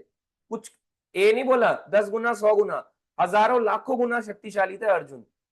अर्जुन कैसे थे कि इंद्र को परास्त कर सकते थे। हम में तो कोई इंद्र को हरा सकता है? बारिश आ रही है, इंद्र कर रहा है, अर्जुन ने तीर चलाया और इंद्र घबरा गया। हम कोई है बादलों को हटा सकता है? कोई है ऐसा धनुर्धर? या कोई ऐसे निशाना लगा सकता है? आपने देखा होगा कैसे निशाना लगाया था पानी में देख के मछली की आंख पे, लगा सकते हो आप ऐसे करके निशाना, ऐसे करके, जब वो द्रौ ये विवाह के लिए करा था पूरा, कर लगा सकते हो? क्या इतना बड़ा हम धनुर्धर है अर्जुन की तरह कि कौरवों को हरा सकें? इतनी सारी करोड़ों की सेना आई है और अपने तीर चलाएं और तीर से हरा दें। आप देखो कितना शक्तिशाली था अर्जुन। अर्जुन की उम्र हमसे ज्यादा थी। हम आजकल 100 साल भी नहीं जीते, अर्जुन 1000 साल जी सकता था, क्योंकि द्वापर युग में एवरेज जो जीवन होता था वो 1000 साल होता था। त्रेता युग में 10,000 साल जीते थे, सतयुग में 1,00,000 साल जीते थे, और कलयुग में 100 भी नहीं जीते। अब द्वापर युग में 1000 साल जीते थे और उसके सामने स्वयं भगवान भी है। ऐसा नहीं है, गाइड करने वाले कोच भी हैं। मान लो आप कहीं कोच है आपका, कोई वैसे कोई एक्सरसाइज से रिलेटेड मैं इसको नहीं बोलूंगा, पर मान लो आपको कोई सिखाने वाला है ये, मान लो आपके सामने कोई बड़े महर्षि खड़े हैं ध्यान योग वाले, वो बोले चलो मैं तुम्हें बताऊंगा कैसे ध्यान लगाना है, फिर भी ध्यान नहीं लगा पाओगे। अर्जुन के पास कोई साधारण मनुष्य नहीं था, भगवान खड़े थे, मगर अर्जुन ने रिजेक्ट कर दिया। अर्जुन ने कहा मेरे से नहीं होगा, शक्तिशाली हूं, बहुत कुछ कर सकता हूं, मगर मेरे फॉलो नहीं कर सकता। और हम कैसे इसको फॉलो कर लेंगे कलयुग में? इसलिए कलयुग में ध्यान योग निषेध है। ध्यान लगाने का असली प्रोसीजर है भगवान के विग्रह पे ध्यान लगाओ, वो असली ध्यान है। क्योंकि मन में क्या ध्यान लगाना है? हृदय में आप किस पे ध्यान लगा रहे हो? बैठ के यूं आंखें बंद करके किस पे ध्यान लगा रहे हो? अपना मन जो है कहाँ डाल रहे हो? परमात्मा पे या कृष्ण पे? तो वही आंखों से अगर आप ध्यान लगाओगे भगवान पे, तो वो भी तो ध्यान ही हुआ। इसलिए ये वाला जो ध्यान योग है भक्ति का, ये आसान है, कोई भी इसको कर सकता है। इसके लिए आप ब्रह्मचारी बनने की जरूरत नहीं है, इसके लिए आपको जंगल में जाने की जरूरत नहीं है, परिवार को छोड़ने की जरूरत नहीं है, इसके लिए आपको कोई कठिन नियम पालन करने की जरूरत नहीं है। जस्ट आओ और दर्शन करो, ध्यान से देखो क्या पहना है, कितनी अंगूठियां हैं, कौन सा कलर है, आज भगवान ने कौन सा फ्लावर बना रखा है उनके गाल पे, उनको क्या पहनाया गया है, कैसी पगड़ी बांधी है, कौन सा कलर पहना है, फिर जाके उसको अपने मन में बिठाओ, फिर चैंटिंग करो, तब आपका ध्यान अलग अलग ही वे से चैंटिंग होगी। इस तरह से इसे ध्यान कहते हैं, ये भक्ति का ध्यान है। तो ये एक राइट वे है। तो अर्जुन ने इस फिलॉसफी को रिजेक्ट कर दिया, बोले हमसे नहीं होगा ये ध्यान योग जो आपने बताया। आगे अर्जुन कह रहे हैं, इसके तात्पर्य में पूरा यही सब बताया है, आप इसको पढ़ेंगे सेम ही है जो अभी बताया, एक्सप्लेन किया। अर्जुन कहते हैं, चंचलम ही मना कृष्ण प्रमाथि बलवद दृढ़म तस्य अहम निग्रहम मन्ये वायो ईव सुदुष्करम। अर्जुन कह रहे हैं, हे कृष्ण, क्योंकि मन बड़ा चंचल है, अस्थिर है, उच्छृंखल है। उच्छृंखल का यानी इरेग्युलर मोशन, टर्बुलेंट है, कभी इधर कभी उधर, कभी इधर कभी उधर, ऐसा जाता रहता है। हटीला है, बड़ा हट में रहता है, एक बारी जो इसके अंदर चले जाए वो बैठ जाता है मन के अंदर, गलत चीजें जल्दी बिठा लेता है मन, बड़ा हटीला मन है। अत्यंत बलवान है, बहुत शक्तिशाली है मन। अर्जुन कह रहे हैं मुझसे भी ज्यादा शक्तिशाली है मेरा मन, अतः मुझे इसे वश में करना वायु को वश में करने से भी अधिक कठिन लगता है। क्या? हवा को कंट्रोल करने से भी अधिक कठिन लगता है। अर्जुन कह रहे हैं मैं हवा को रोक लूंगा, वायु को रोक लूंगा, मगर मन को नहीं रोक सकता। सॉरी, अर्जुन ने रिजेक्ट कर दिया, मैं नहीं रोक कर पाऊंगा ये जो आप ध्यान योग इतना टफ प्रोसीजर मुझे बता रहे हो, मेरे बस की तो बिल्कुल भी नहीं है, मेरी समझ के बाहर है पूरा का पूरा। अब आप देखो, कर सकते हो आप ऐसा ध्यान योग, लगा सकते हो इतना जबरदस्त ध्यान? अर्जुन ने जिसको रिजेक्ट कर दिया, इसका मतलब ये ध्यान योग क्या गलत था? नहीं, गलत नहीं था, मगर ये सतयुग के लिए था। सतयुग में उम्र ज्यादा थी, सतयुग में एनवायरमेंट अच्छा था, तब ये फॉलो हो सकता था, यानी कि तब प्रॉब्लम्स कम थी, तो दवाई भी उस अकॉर्डिंगली गई। अब जब प्रॉब्लम सबसे ज्यादा है तो सबसे स्ट्रॉन्गेस्ट दवाई दी गई, अब भगवान का नाम दिया गया, हरि नाम। इसलिए सतयुग में ये दवाई थी तो ये हल्की दवाई है। अब उसके बाद त्रेता युग में यज्ञ दिया गया, दवाई की डोज बढ़ा दी गई।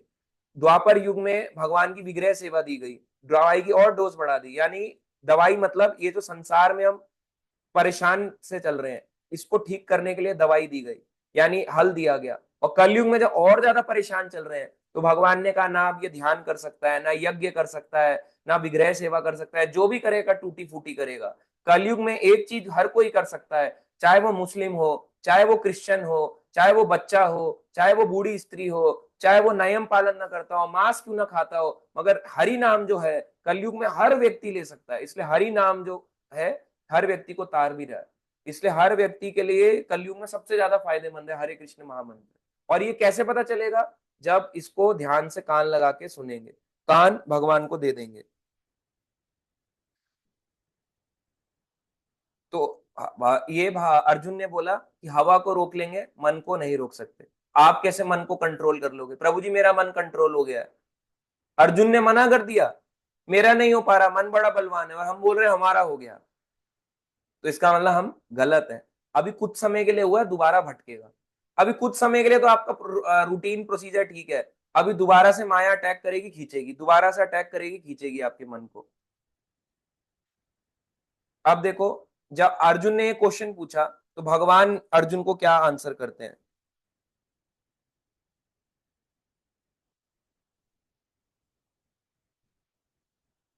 श्री भगवान उवाच। अब अर्जुन ने बोला मैं अपने मन को कंट्रोल नहीं कर सकता, मैं ध्यान योग नहीं कर सकता, है ना, मैं हवा को रोक सकता हूं मगर मन को नहीं रोक सकता। अब भगवान ने अर्जुन के लिए क्या कहा? भगवान ने कहा असंयत आत्मना योगा। 35 नंबर श्लोक में भगवान कहते हैं, श्री भगवान उवाच असंशयम महाबाहो मनः दुर्निग्रहम चलम अभ्यासेन तु कौन्तेय वैराग्येण च गृह्यते। अब देखो भगवान ने प्रैक्टिकल आंसर दिया अर्जुन को, कैसे मन को कंट्रोल कर सकते हो, how to control your mind. इतने सारे यूट्यूब में सेमिनार चल रहे हैं अलग अलग मोटिवेशनल स्पीकर के, मगर सिंपल सा भगवान ने यहाँ पे बोला है, how to control your mind. भगवान कह रहे हैं, भगवान श्री कृष्ण ने कहा, हे महाबाहु अर्जुन, कुंती पुत्र, निसंदेह चंचल मन को वश करना अत्यंत कठिन है। आप इस चंचल मन को नहीं कर सकते, ये बहुत कठिन है इसको वश में करना। किंतु, मगर भगवान कह रहे हैं किंतु उपयुक्त अभ्यास द्वारा, यानी कि सूटेबल प्रैक्टिस, आपको प्रैक्टिस करना पड़ेगा, तथा विरक्ति, तो त्याग द्वारा ऐसा संभव है। जब आप अपने जीवन में त्याग की भावना समझोगे तब आप अपने मन को कंट्रोल कर पाओगे। विरक्ति का मतलब है डिटैचमेंट, यानी त्याग। तो अपने जीवन में जब हम प्रैक्टिस में करेंगे, practice practice practice, practice makes man perfect, practice करना पड़ेगा तब मन कंट्रोल में होगा। और क्या करना पड़ेगा? प्रैक्टिस के साथ त्याग, अपनी बुरी आदतों का त्याग करना पड़ेगा। अब आप इसको बोलोगे प्रभु जी इसको प्रैक्टिकल वे में समझाओ, तो प्रैक्टिस का मतलब है आपको जो हमारे रेगुलर रूल्स रेगुलेशंस हैं, प्रैक्टिस में क्या क्या करना है? हरे कृष्ण महामंत्र जप करना, रोज माला जप करो, रोज सुबह उठो, जितना भी उठो, 4 बजे, 5 बजे, 6 बजे, 7 बजे, 8 बजे, आंख खोलो अपनी, कैसे ना करके आंख खोलो, ऐसे करके प्रैक्टिस करो, कभी तो उठोगे। रोज जो है, अभी कार्तिक चल रहा है, दीप दान करो, रोज करो, नहीं आता कोई बात नहीं, करो। अपने फोन में दामोदर अष्टकम निकाल लो, नहीं आता कोई बात नहीं, टूटा फूटा पढ़ो। हरे कृष्णा तो गा ही सकते हो, हरे कृष्णा कृष्णा कृष्णा हरे हरे, हरे रामो राम राम हरे हरे। आप गाओ, नहीं आता टूटा फूटा गाओ, कोई ट्यून नहीं आती कोई बात नहीं, गाओ, प्रैक्टिस करो। आपको गीता नहीं समझ में आ रही कोई बात नहीं, प्रैक्टिस करो, सीखते रहो। अगर आपकी नहीं इच्छा कर रही भक्ति करने की, कोई बात नहीं, लगे रहो। मन भटक रहा है, इधर उधर भाग रहा है, कोई बात नहीं, लगे रहो, सुनते रहो, कुछ तो कान में जा रहा है। कान में वैसे भी लीड लगा के कुछ ना कुछ सुनोगे, ये नहीं सुनोगे तो कुछ और लीड लगाओगे, और लीड लगा के फिर वो गाने हो सकते हैं बॉलीवुड के, कुछ ना कुछ तो जाएगा कान के अंदर। तो लगे रहो, भगवान कह रहे हैं अभ्यास करना पड़ेगा। कैसे? उपयुक्त अभ्यास, सूटेबल प्रैक्टिस। ये जो प्रैक्टिस है इसको लगे रहो, शास्त्र पढ़ते रहो, नहीं समझ में आ रहा पढ़ो, 4 अक्षर कुछ दिमाग में एक चीज पढ़ ली, अच्छा एक चीज, एक वर्ड तो गया दिमाग के अंदर। तो इस तरह से करना चाहिए। भक्तों से रिक्वेस्ट है अभी कोई कॉल ना करें।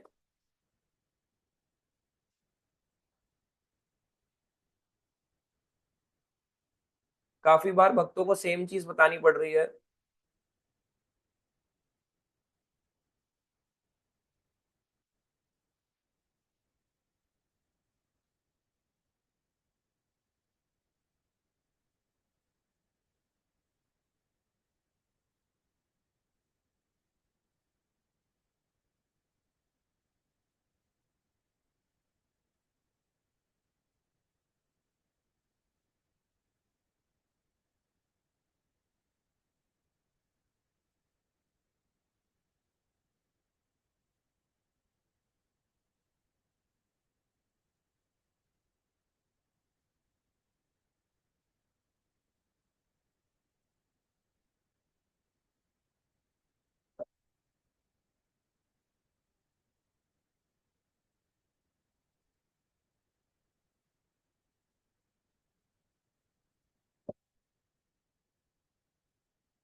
कोई भी भक्त अभी कॉल ना करें, अगर आप कॉल करेंगे तो क्लास ढंग से हो नहीं पाएगी।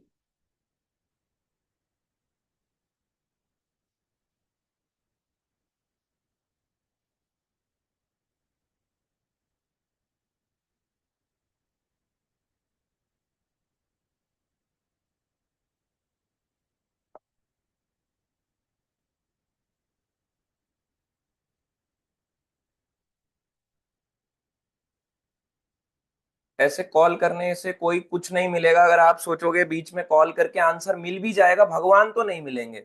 अपना उत्तर मिल जाएगा मगर जन्म मृत्यु भी मिलेगा। ये कोई बदुआ नहीं है, ये रियलिटी है।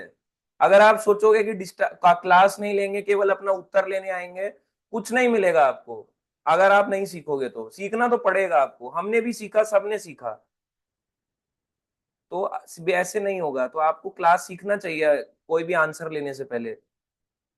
तो मन को भगवान ने कंट्रोल के लिए बोला अभ्यास करने से।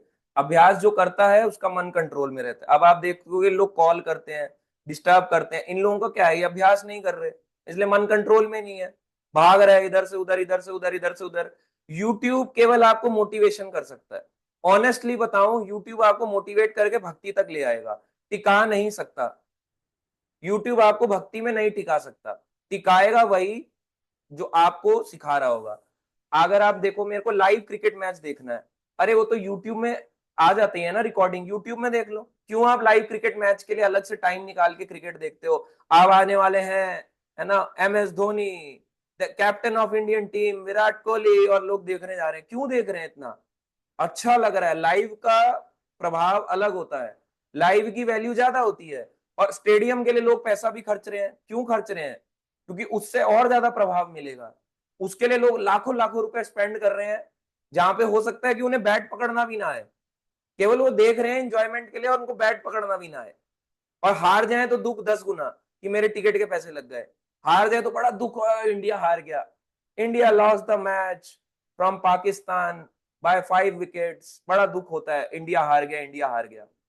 तो वहां पे आपको दुख हो रहा है क्योंकि वहां पे हमारा मन जो है, हमने वहां पे दे दिया अपना। यहाँ जो है प्रोसेस में भी नहीं लगे, ना ऑनलाइन सुना ना ऑफलाइन आए। ऑफलाइन नहीं तो ऑनलाइन तो सुनो, ये बड़ा फायदेमंद है। कोई टिकट नहीं लगी, कोई प्राइस नहीं लगा।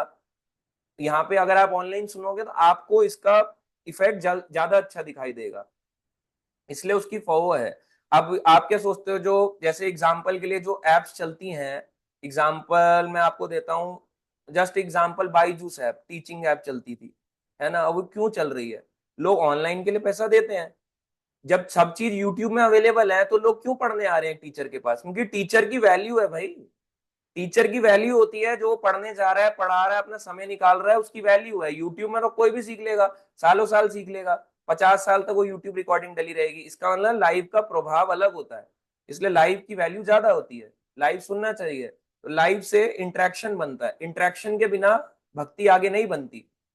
इसलिए भगवान ने कहा सूटेबल प्रैक्टिस, प्रैक्टिस में रहो। जब आप प्रैक्टिस में रहोगे आपका मन कंट्रोल होगा। और भगवान ने कहा डिटैचमेंट। किससे डिटैचमेंट होना है? भक्तों को छोड़ दें, भक्तों का संग छोड़ दें? नहीं, भौतिक आसक्तियों को छोड़ना है। जो चीज भौतिक है उससे दूर हो जाओ। शराब पीने वालों से दूर हो जाओ, सिगरेट पीने वालों से दूर हो जाओ, डिटैचमेंट, इनको ज्यादा त्याग दो, इनसे ज्यादा बातचीत मत करो। अगर बात करोगे तो बुलाएंगे, एक बार आजा, आज मिल ले, एक दिन की तो बात है, एक घंटे की बात है, एक घंटा आपका जीवन खींच लेगा भगवान से आपको। इसलिए डिटैचमेंट, विरक्ति भी होनी चाहिए ऐसे लोगों से। और संसार में ऐसे संसारी चीजों से भी विरक्ति, इसका मतलब जॉब छोड़ दें, बिजनेस छोड़ दें, नहीं। इसका मतलब ये छोड़ दें सोचना कि जो भगवान दे रहा है मैं मेहनत तो करूंगा, मगर क्या मेरे को मिलेगा ये ना सोचू कंपेयर करके, उसको ज्यादा दिया भगवान ने, मुझे नहीं दिया। जो आपको दिया आप उसमें खुश रहो, उसकी चीज से विरक्ति, उसके मन से, वहां से मन हटा लो। आप अपने उससे खुश रहो कि हमें क्या भगवान ने दिया। तो ये विरक्ति ये लानी पड़ेगी। तो जब ये दोनों चीजें चलती हैं, प्रैक्टिस और डिटैचमेंट, तो मन कंट्रोल में आता है। त्याग करना बहुत बड़ा भक्ति का इंपॉर्टेंट प्रैक्टिस है। जो त्याग कर सकता है वो भक्ति कर सकता है। क्या त्याग करना है? भौतिक चीजों का। भौतिक चीजें यानी कि वो नहीं जो आपको भक्ति में हेल्प कर रही है।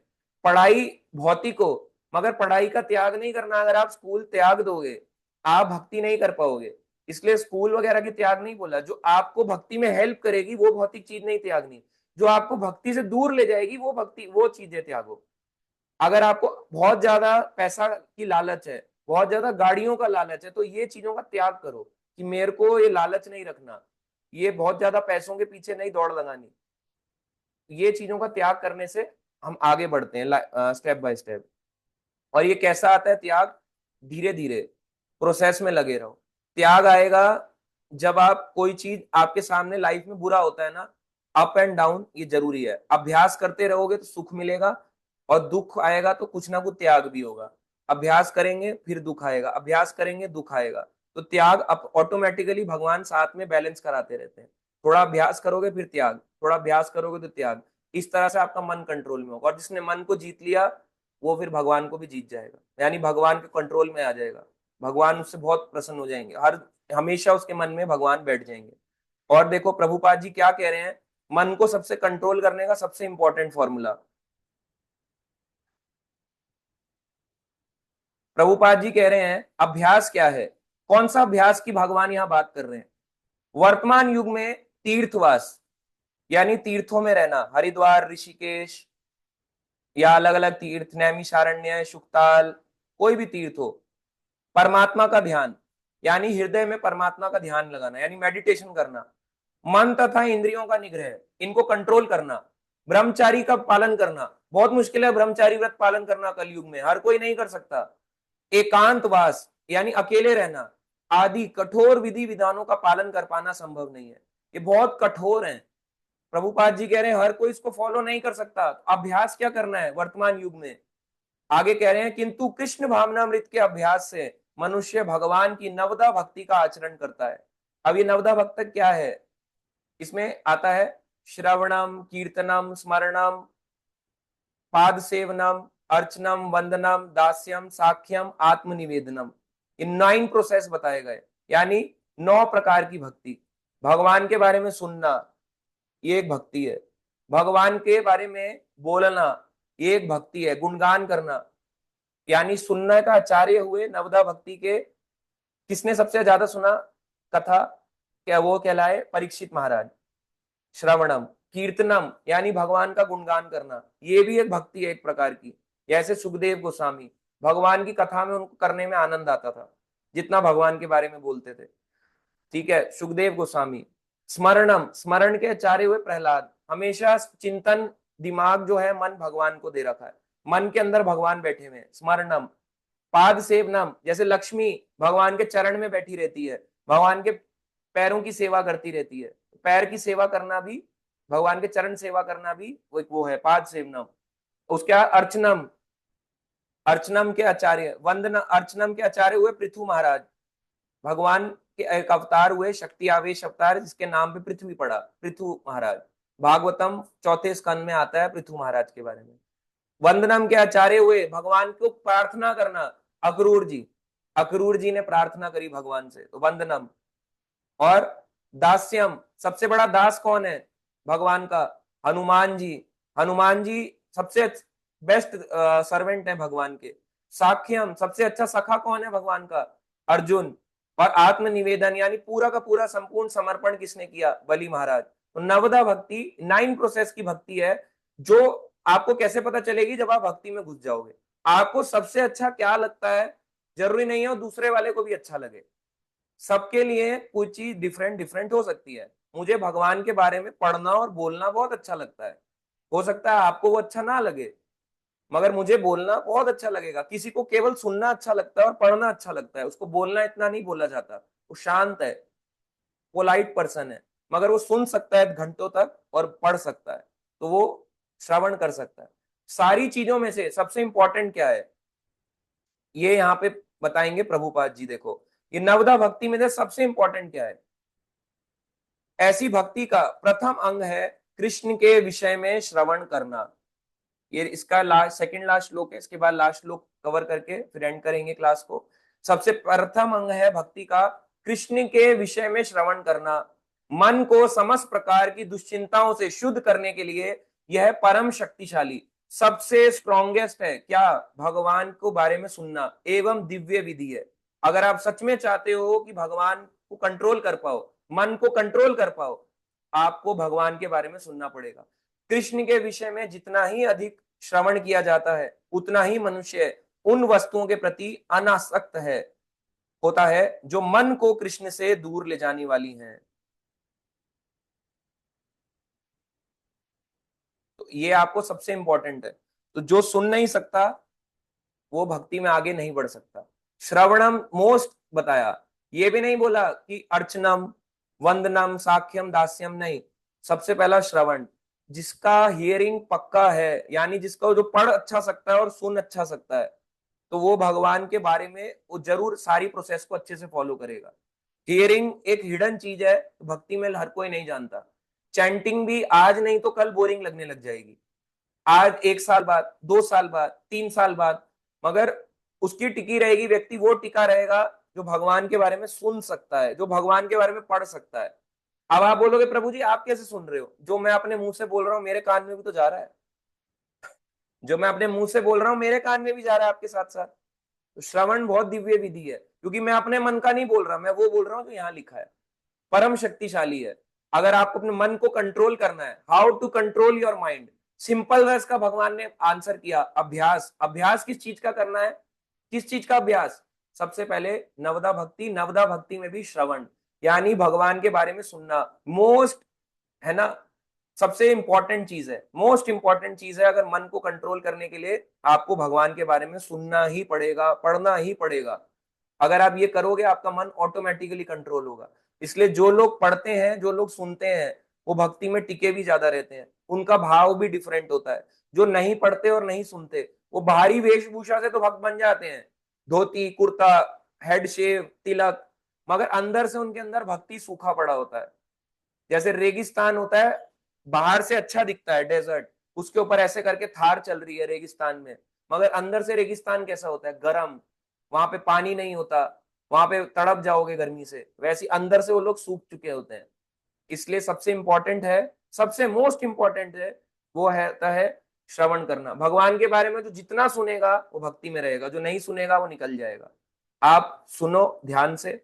सबने सुना है, प्रहलाद महाराज ने सुना, परीक्षित ने सुना, ब्रह्मा जी ने कृष्ण से सुना, नारद ने ब्रह्मा से सुना, वेद व्यास जी ने नारद मुनि से सुना, सुखदेव गोस्वामी ने अपने पिता वेद व्यास जी से सुना, परीक्षित महाराज ने सुखदेव गोस्वामी से सुना, अर्जुन ने कृष्ण से सुना, हर किसी ने सुना है, हनुमान जी ने भी सुना, है ना। तो हर किसी ने कथा सुनी है कहीं ना कहीं। तुलसीदास जी ने हनुमान जी से सुना, सबने सुना है। प्रभुपाद जी के शिष्यों ने प्रभुपाद से सुना, प्रभुपाद ने अपने गुरु से सुना, जबकि 6 बार मिले हैं, ज्यादा नहीं मिले, बहुत कम मिले हैं। तो कैसे, उस समय अंदर टेप रिकॉर्डर भी नहीं होता था, ना यूट्यूब था, कैसे उनको श्रवण का, फिर उन्होंने कैसे श्रवण किया प्रभुपाद जी ने अपने गुरु को, क्योंकि टेप रिकॉर्डर भी नहीं था ना, ना टेप रिकॉर्डर था, ना यूट्यूब था, एंड्रॉइड भी नहीं था, यूं देखा लेक्चर निकाला और हो गया सर्च मार के, नहीं। उन्होंने अपने गुरु की किताबें जो हैं उसको पढ़ा, उसको पढ़ने से जो उसमें लिखा हुआ है वो गुरु की वाणी है, उसको लिखा हुआ है, उसको उन्होंने पढ़ा और उसको याद किया, पढ़ा और याद किया, तो ये भी श्रवण कहलाता है। तो जब आप हियरिंग कर, सिंपल मायने में, अगर आप हियरिंग कर रहे हो और रीडिंग कर रहे हो, शास्त्र पढ़ रहे हो और भगवान के बारे में सुन रहे हो, आपका मन कंट्रोल हो जाएगा। सिंपल, आपको इस अभ्यास में लगना पड़ेगा, पर नहीं लगोगे जो मर्जी संसार का उपाय कर लो, कोई इसका सॉल्यूशन नहीं है। लास्ट श्लोक आज का शॉर्ट में लेते हैं, फिर क्वेश्चन आंसर। आगे अर्जुन कह रहे हैं, असंयत आत्मना योगा दुष्प्रापः इति मे मति, वश्य आत्मना तु यतता शक्य अवाप्तुम उपायता।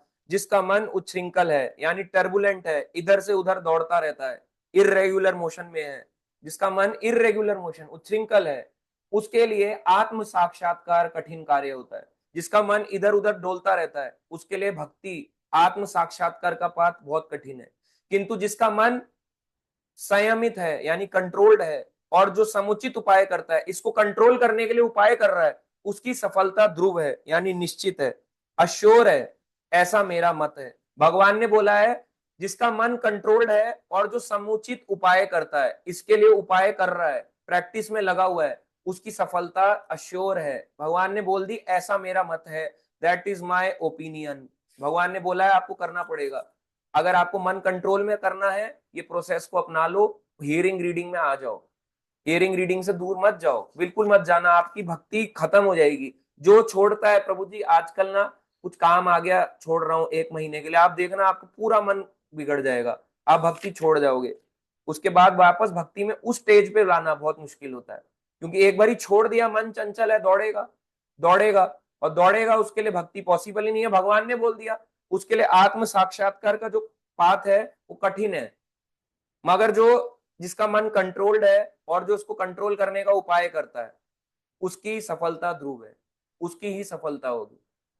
इसको उपाय आपको करना पड़ेगा, इसलिए सिंपल सा है। कोई आपसे पूछे प्रभु जी क्लास छोड़ दूं, उनको बोलो भगवत गीता 6th अध्याय 36 नंबर श्लोक में लिखा है। क्या लिखा है कि जो लगा रहता है मन कंट्रोल्ड, आज नहीं तो कल उसका अश्योर्ड है कि वो कंट्रोल कर जाएगा और भक्ति में लगे रहेगा।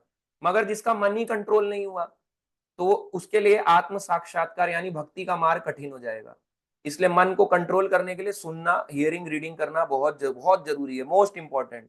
नहीं तो उसके बिना आप ऐसे जा रहे थे ऐसे जा रहे थे और एकदम ऐसे आप पाताल लोक को चले जाओगे, धरती में भी नहीं बच पाओगे अब। ठीक है, तो ये 36 नंबर श्लोक तक आज हमने पढ़ा भगवत गीता।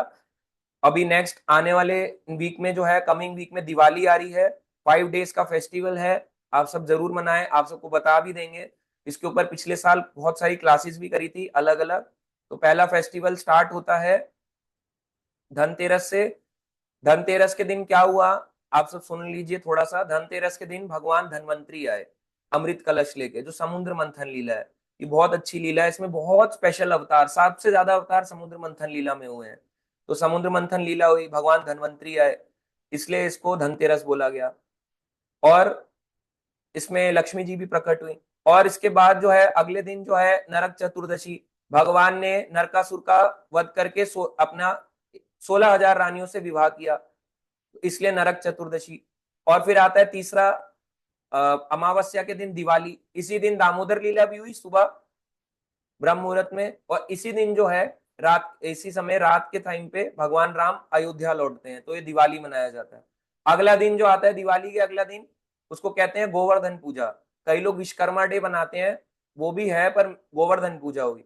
तो भगवान कृष्ण का जो है गिरिराज जी को उन्होंने पूजा जो है, ये गोवर्धन पूजा उस दिन से स्टार्ट हुई थी, गोवर्धन पूजा जिसे कहते हैं। आगे नेक्स्ट आता है पांचवा जो फेस्टिवल आता है वो आता है भाई दूज, जिसे यम द्वितीया कहते हैं। तो उस दिन भाई और बहन, स्पेशली जो भाई बहन होते हैं, किसी पवित्र नदी में जाके, यमुना में जाके स्पेशली स्नान करते हैं, क्योंकि यमुना यमराज भाई बहन है। किसके बेटे हैं? सूर्य के पुत्र हैं, सूर्य के पुत्र पुत्री हैं। तो जो यमुना में स्नान करता है भाई बहन जाके, उसको यमराज जी वचन देते हैं कि उसको मैं हाथ नहीं लगाऊंगा, क्योंकि उसने यम द्वितीया में यानी भाई दूज में एक साथ स्नान किया। तो स्नान करने के लिए क्या यमुना में ही जाना पड़ेगा? हमारे घर के पास तो प्रभु जी यमुना बहती नहीं, गंगा बहती है, ये तो चीटिंग कर दी भगवान ने। या हमारे पास नदी नहीं है तो क्या करें? असली भाई दूज का मतलब है उस दिन आप यमुना अष्टकम पढ़ सकते हो, और वही दीपदान आपको रोज करना है। 5 डेज का फेस्टिवल है, जरूर मनाएं इसको अच्छे से। इसलिए नेक्स्ट वीक क्लास नहीं है, उसके नेक्स्ट वीक हम करेंगे। नेक्स्ट वीक मुझे पता है कोई अवेलेबल नहीं होगा, ज्यादातर भक्त बिजी होते हैं फेस्टिवल में, घर के काम में, सफाई में, इधर उधर जाने में, ऑफिस में, बहुत सारी चीजों में। अच्छे से बनाएं फेस्टिवल्स को। ठीक है, हरे कृष्णा। तो अभी हम क्वेश्चन लेंगे आज से रिलेटेड, अंकिता निधि माता जी का सबसे पहले। हाँ, हरे कृष्णा प्रभु जी, दंडवत प्रणाम। हाँ जी माता जी। हाँ, मैं पूछ रही, एक मिनट। वो प्रभु जी, कोर्ट गलती बता के सजा देता है, लेकिन भगवान गलती बता के कोई कोई सजा नहीं देते अगले जन्म में। और व्रत आपने कल बोला था कि दुर्वासा ऋषि अपनी वाइफ कालिंदी को व्रत नहीं करने पर श्राप दिए थे, तो वो द्रौपदी बन के उनका चीरहरण नहीं हुआ था, उनकी, लेकिन नहीं नहीं, दुर्वासा की वाइफ नहीं थी वो। आपने क्या स्टोरी बोली थी, एक बार फिर से रीजन बता देंगे अब वो प्लीज। बड़ी है माता जी, वो तो ये है कि द्रौपदी जो पिछली लाइफ में थी, दुर्वासा मुनि आए थे तो उन्होंने अधिक मास को रखने के लिए बोला, तो द्रौपदी ने नहीं रखा, इसलिए वो अगले जन्म में द्रौपदी बन के आई, और इसलिए वो चीर हरण हुआ, क्योंकि उसने अधिक मास नहीं रखा था। पर क्योंकि भक्ति करी थी तो भगवान ने लाज की रक्षा भी करी, और उस लाज की रक्षा आज तक भगवान के वो आता है कि आज तक उसको गुणगान किया जाता है। तो व्रत नहीं रखेंगे तो हम भगवान हम लोग का चीरहरण करा देंगे। उन्होंने दुर्वासा मुनि का अपमान किया ना, एक भक्त का अपमान किया। लेकिन सब जगह तो ये लिखा है कि द्रौपदी नलायनी थी और वो मौदगल्या की वाइफ थी और उनको बोन मिला था कि उनके पांच देखो पति गलती, अकेले अब होंगे। अगर गलती से बोले मैंने ना गलती से मर्डर कर दिया, तो फिर क्या होगा, तो गलती की सजा तो मिलती है। अब आप भक्ति में आ गए तो अब नहीं मिलेगी सजा, भक्ति में आ गए भगवान उसको कम कर देंगे, खत्म भी कर सकते हैं। आपने कल जो स्टोरी बोली थी उसका बिल्कुल अपोजिट लिखा हुआ है सब जगह, गूगल और यूट्यूब में। कहाँ लिखा है ये? मैंने आपको व्हाट्सएप किया था प्रभु जी। मैं बताती हूँ वेबसाइट का नाम, एक मिनट। एक तो विकिपीडिया है और एक टॉकिंग मिथ्स डॉट कॉम है, और फिर ये भी है, क्या बोलते हैं। माता जी देखो, विकिपीडिया एक अंग्रेजी वेबसाइट है, उसको जो डालोगे वो हो जाएगा। विकिपीडिया का जो है वही उसको नहीं, सोर्स नहीं सारी माना वेबसाइट जाता, में राइट? मेजोरिटी मेजोरिटी वेबसाइट में यही बोल रहा था, अलग स्टोरी बोल रहा था नहीं, कि इसकी तो यही है, अधिक मास की यही कथा आती है कि पिछले जन्म में जो द्रौपदी है दुर्वासा मुनि के इसके कारण वो हुआ था। तो आप कंफ्यूज मत होइए, इसके ऊपर कथा है, मैं आपको लिंक भेज दूंगा। ठीक है। मैं आपको लिंक भेज दूंगा, ठीक है। ओके, एक और बहुत क्वेश्चन। लंबा है, मैंने बहुत शॉर्ट में बताया है। मैंने वन वर्ड में, आप वन लाइन में बताया है एग्जाम्पल के तौर पे, बस ये बहुत लंबा है, शॉर्ट में तो नहीं हो सकता। ठीक है। प्रभु जी, एक और क्वेश्चन है। हाँ जी। मतलब रिक्वेस्ट है कृष्ण जी से कि वो प्लीज राजसिक तामसिक का टेस्ट खराब कर दे, प्रोडक्शन स्टॉप कर दे, इमीडिएट हेल्थ इशू दे, ताकि लोग राजसिक तामसिक छोड़ दें, कोविड कोविड ना दे, कोविड जैसा सीरियस ना दे, उससे तो लोग और खाने लगे राजसिक तामसिक। और मेरी प्यारी दादी को भी भगवान कोविड से मार दिया, वो अंडा भी नहीं खाई थी जिंदगी में। तो माता जी देखो, उम्र के साथ तो एक दिन तो सबने ही संसार से जाना है ना, उसमें भगवान की क्या गलती है? तो फिर लेकिन पता कैसे कोविड चलेगा कि ये भौतिक संसार है? लेकिन कोविड का डिस्कम्फर्ट नहीं देना चाहिए इतनी प्यारी दीदी को। सबसे अच्छी वही थी हम लोग के खानदान में, और वो वेजिटेरियन भी थी, और वो बहुत पूजा भी करती थी। तो भगवान ने उनको कोविड दिया, मुझे ये सब बर्दाश्त नहीं हो रहा, अच्छा नहीं लग रहा ये तो सब। माता जी केवल उनको थोड़ा ना दिया, हमारे सबके फैमिली मेंबर्स को ही कोविड हुआ है, तो इसका मतलब ये थोड़ा ना हमने भक्ति छोड़ दी। लेकिन फिर भी बहुत सारी चीजें हैं जो मुझे समझ में नहीं आ रही उनकी लीला, कि वो ऐसा क्यों करते हैं। अब वो और धीरे धीरे आएगा माता जी, अब आपका जो क्वेश्चन और है ये। जैसे जैसे हमारे घर में वो हम लोग सात्विक बनना चाहते हैं, मैं और मम्मी, लेकिन वो हम लोग कमजोर हैं और भगवान हम लोग को मतलब कम डोमिनेट करने दे रहे हैं राजसिक तामसिक मेंबर से, तो भगवान हेल्प नहीं कर रहे हैं। नहीं कर रहे हैं आपको हेल्प, तभी तो आप क्लास ले रहे हो। अगर हेल्प नहीं, नहीं करते तो आप क्लास तक लेकिन कैसे आते? आप तो मेरी फैमिली को सात्विक बनने का इंस्पिरेशन डायरेक्टली नहीं दे रहे ना, मेरे तो वो तो थ्रू। मुस्लिम को भी नहीं दे रहे। वो तो मेरे मेरे थ्रू भी नहीं हो पा रहा है, क्योंकि नहीं, वो तो क्रिश्चियन को भी नहीं दे रहे, क्रिश्चियंस मैं को भी नहीं दे कंपेयर रहे। कर रही हूँ अपने राजसिक तांत्रिक मेंबर से। और सिर्फ मेरी घर की कहानी नहीं, बहुत सारे घर की कहानी है ये। ठीक है माता जी, वो करेंगे, देखो आप लगे रहो भक्ति में, सब ठीक होगा। और कुछ पूछ सकती हूँ? अभी माता जी और क्वेश्चन ले लेते हैं। ठीक है, ओके। ठीक है, हरे हरे कृष्ण। कृष्ण। वैशाली माने माता जी। हरे कृष्णा प्रभु जी। हाँ जी माता जी। प्रभु जी, वो नरक चतुर्दशी जो रहती है ना, तो हमारे यहाँ कहते हैं कि उस दिन जो सुबह उठता नहीं है, मतलब 4-5 बजे, और सन मतलब सूर्य उगने से पहले उसका अगर स्नान नहीं हुआ तो वो नरक में जाता है, इस तरह से कहते हैं प्रभु जी। तो क्या यह वो सही? एक दिन के लिए थोड़ा ना, वो तो रोज के लिए ही है। और क्या, तभी तो कार्तिक में स्नान की महिमा है कि कार्तिक में सुबह उठो स्नान करो। और अगर जब भी उठो, अगर देखो किसी की जॉब है कुछ है, जब भी उठो स्नान करो। हाँ, लेकिन प्रभु जी वो हमारे यहाँ कहते कि उस दिन अगर नहीं हमारी हमारा स्नान हुआ तो वो नरक में जाता है, क्या सही है वो? कोई बीमार वगैरह भी रहता है, कोई ओल्ड एज में रहता है, तो नहीं वो नहीं, कैसे? ऐसे थोड़ा ना भगवान नरक में भेज देंगे, इतने खराब थोड़ा ना भगवान आएंगे, चल तू नरक जा, चल तू नरक जा, ऐसा नहीं है। नहीं नहीं, और आप भक्ति कर रहे हो तो ऐसा नहीं है कि नरक भेज देंगे। और एक प्रभु जी सवाल है, आपने अभी वो गोवर्धन पूजा बताया, तो वो किस तरह से करनी है? पर फिर भी स्नान करना चाहिए क्योंकि जरूरी है ना, वो तो कार्तिक की महिमा है, रोज ही स्नान करना चाहिए। अच्छा प्रभु और जी, और आपने वो, क्या पूछा, गोवर्धन? हाँ, गोवर्धन पूजा वो कैसी करनी है प्रभु जी? गोवर्धन पूजा घर में कैसे करनी है? घर में आप ये कर सकते हो, गोवर्धन का फोटो निकाल सकते हो, उसकी आरती कर सकते हो बस। फोटो निकाल अच्छा। के आरती कर सकते हो, आरती कर सकते हो, जोत जला सकते हो, जैसे नॉर्मल आरती घर में करते हैं, जल दे सकते हो। और गोवर्धन का फोटो रख के उसकी परिक्रमा कर सकते हो। बस घर में तो फोटो से ही कर सकते हैं। और अगर वो भी नहीं कर सकते तो सिंपल सा है, भजन गा सकते हो गोवर्धन का, वो भी नहीं कर सकते तो हरे कृष्ण महामंत्र कर सकते हो। यही सब करना होता है गोवर्धन की पूजा में। और बाकी अच्छा। भोग लगा सकते हो, स्पेशल 56 भोग बना सकते हो। अपने घर के जो भगवान है, तो गोवर्धन कौन है? गोवर्धन भगवान भी है, गोवर्धन दासों के सबसे सबसे बड़े दास भी हैं, तो दास में भी काउंट होते हैं, भगवान भी काउंट होते हैं। इसलिए उस दिन भोग बनाओ और उस दिन भगवान को अपने घर के भोग लगाओ। अच्छा ठीक है प्रभु जी, हरे कृष्णा। ठीक है, हरे कृष्णा माता जी। तो गूगल से बिल्कुल सही, आप ज्यादा ना पढ़ें कि गूगल आपको कंफ्यूज करेगा बहुत सी चीजों में।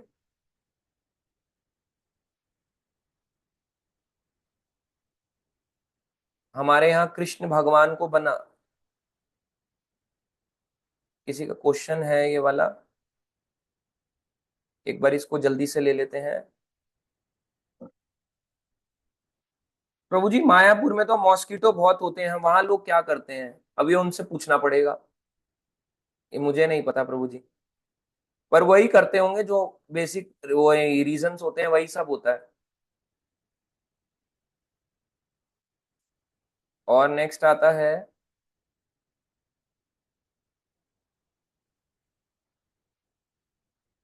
वीडियो पॉज हो गई है माता जी? नहीं गीतांजलि माता जी, पॉज नहीं है, अभी तक तो चली है।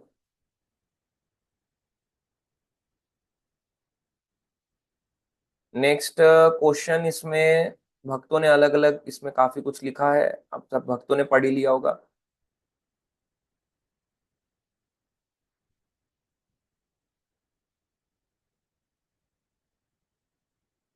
हनुमान प्रजापति, प्रभु जी थैंक यू वेरी मच प्रभु जी, कुछ दिनों से भक्ति अच्छे से नहीं जा रही थी, तो अब आपके लेक्चर के बाद अभी स्पिरिचुअल स्ट्रेंथ का अनुभव हो रहा है। आई विश ज्यादा से ज्यादा क्लासेस हो पाए 1 वीक में। हरे कृष्णा प्रभु जी, थैंक्स अगेन प्रभु जी, बहुत बड़ी हेल्प मिल गई आपके लेक्चर से, थैंक यू हनुमान प्रजापति प्रभु जी। दिवाली कब है? प्रीति शर्मा माता जी कह रही हैं 1 नवंबर को। 1 नवंबर को है दिवाली। कई जगहों पे 31 को दिखा रहा है, बट एक ही है मोस्टली। चाहे नॉर्मल कैलेंडर में देखें या इस्कॉन कैलेंडर में, एक ही आ रहा है।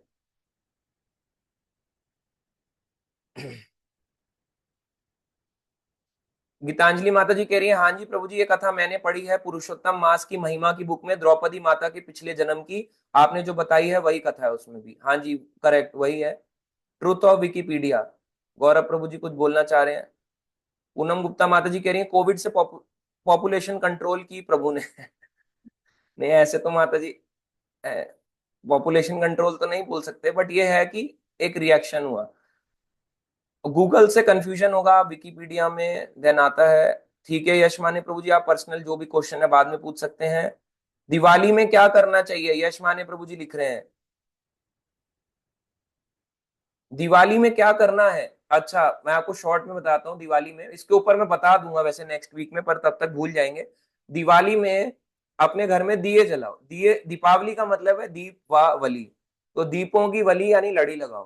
तो हम कौन सी लड़ी लगाते हैं? बम्ब की। तो बम्ब की लड़ी की जगह दियों की लड़ी लगाओ। अपने घर में भगवान को दिया जलाओ। सारे दिए तो नहीं जला सकते, 100 के 100 दिए जला सकते हो भगवान के, सबको एक एक करके अर्पण करो। या एक साथ 20-20 करके अर्पण कर दो। वही जैसे कार्तिक में करते हैं भगवान को 4 2 3 7 करके। उसके बाद अपने घर में चारों तरफ चारों कोने में दिए दिए दिए लगा दो, या बालकनी में आगे पीछे लगा दो, घर के कोने में रख दो। ऐसे करके दियों की वो लगाओ, और बस इस तरह से दिए लगाने चाहिए खूब सारे। और बाकी जितना हमारे पास स्पेस है भगवान का, और बाकी उसमें रंगोली बना सकते हो आप, रंगोली बना सकते हो, कमल बना सकते हो, भगवान का रिप्रेजेंटेशन बना सकते हो, भगवान के चरण बना सकते हो कि भगवान आपके घर में एंटर कर रहे हैं। ऐसे करके अयोध्या से भगवान आए, अपने घर को अयोध्या टाइप दिखाने के लिए कि भगवान आपके घर में एंटर कर रहे हैं, तो चरण बना सकते हो भगवान राम के ऐसे करके, तो वो बना सकते हो रंगोली से इस दिन। और आप दामोदर अष्टकम तो पढ़ो ही, दीपदान भी करो ही, और सुबह जल्दी जरूर उठो, और साल में नहीं उठते तो वैसे उठो। और आपसी जो गिफ्ट का होता है ये भी दे सकते हो, उसमें कोई दिक्कत नहीं है। कई बार लोग सोचते हैं गिफ्ट दें या ना दें। देखो ये इसमें लिखा हुआ है, जो हम कल पढ़ रहे थे उपदेशामृत में भी, कि भक्तों के बीच में गिफ्ट एक्सचेंज होना चाहिए, कुछ ना कुछ क्या आप गिफ्ट दे सकते हो। ठीक है, तो ऐसा नहीं सोचना चाहिए कि मैं अमीर हूं, वो मेरे को कम गिफ्ट देगा तो मैं दूं ना। अगर आप दे सकते हो दे दो, उसका कम भी आएगा तो उसको भी ये नहीं सोचना चाहिए कि मैं क्या दूंगा, मैं गरीब हूं, ऐसा नहीं। जो आप दे सकते हो अपनी श्रद्धा अनुसार एक दूसरे को भक्त गिफ्ट भी कर सकते हैं, तो दिवाली ऐसे मनाने चाहिए। अगर गिफ्ट नहीं कर सकते तो प्रे कर सकते हो। इस दिन आप वो पढ़ सकते हो। ज्यादातर लोग इस दिन क्या करते हैं, वो टोने टूट के करते हैं चौरायों पे, तो बोलते हैं उसमें पैर मत रखो। तो आप इस दिन नरसिंह कवच पढ़ सकते हो रक्षा के लिए, है ना, अपनी रक्षा के लिए, फैमिली की रक्षा के लिए। और बस यही सब प्रैक्टिकल चीजें करनी है। और बाकी अपने फैमिली रिलेटिव्स को भगवान का भोग लगा हुआ प्रसाद दे सकते हो। जो जगन्नाथपुरी से आए हैं वो खाजा खिलाओ उन लोगों को, उनको खाजे दो थोड़ा थोड़ा।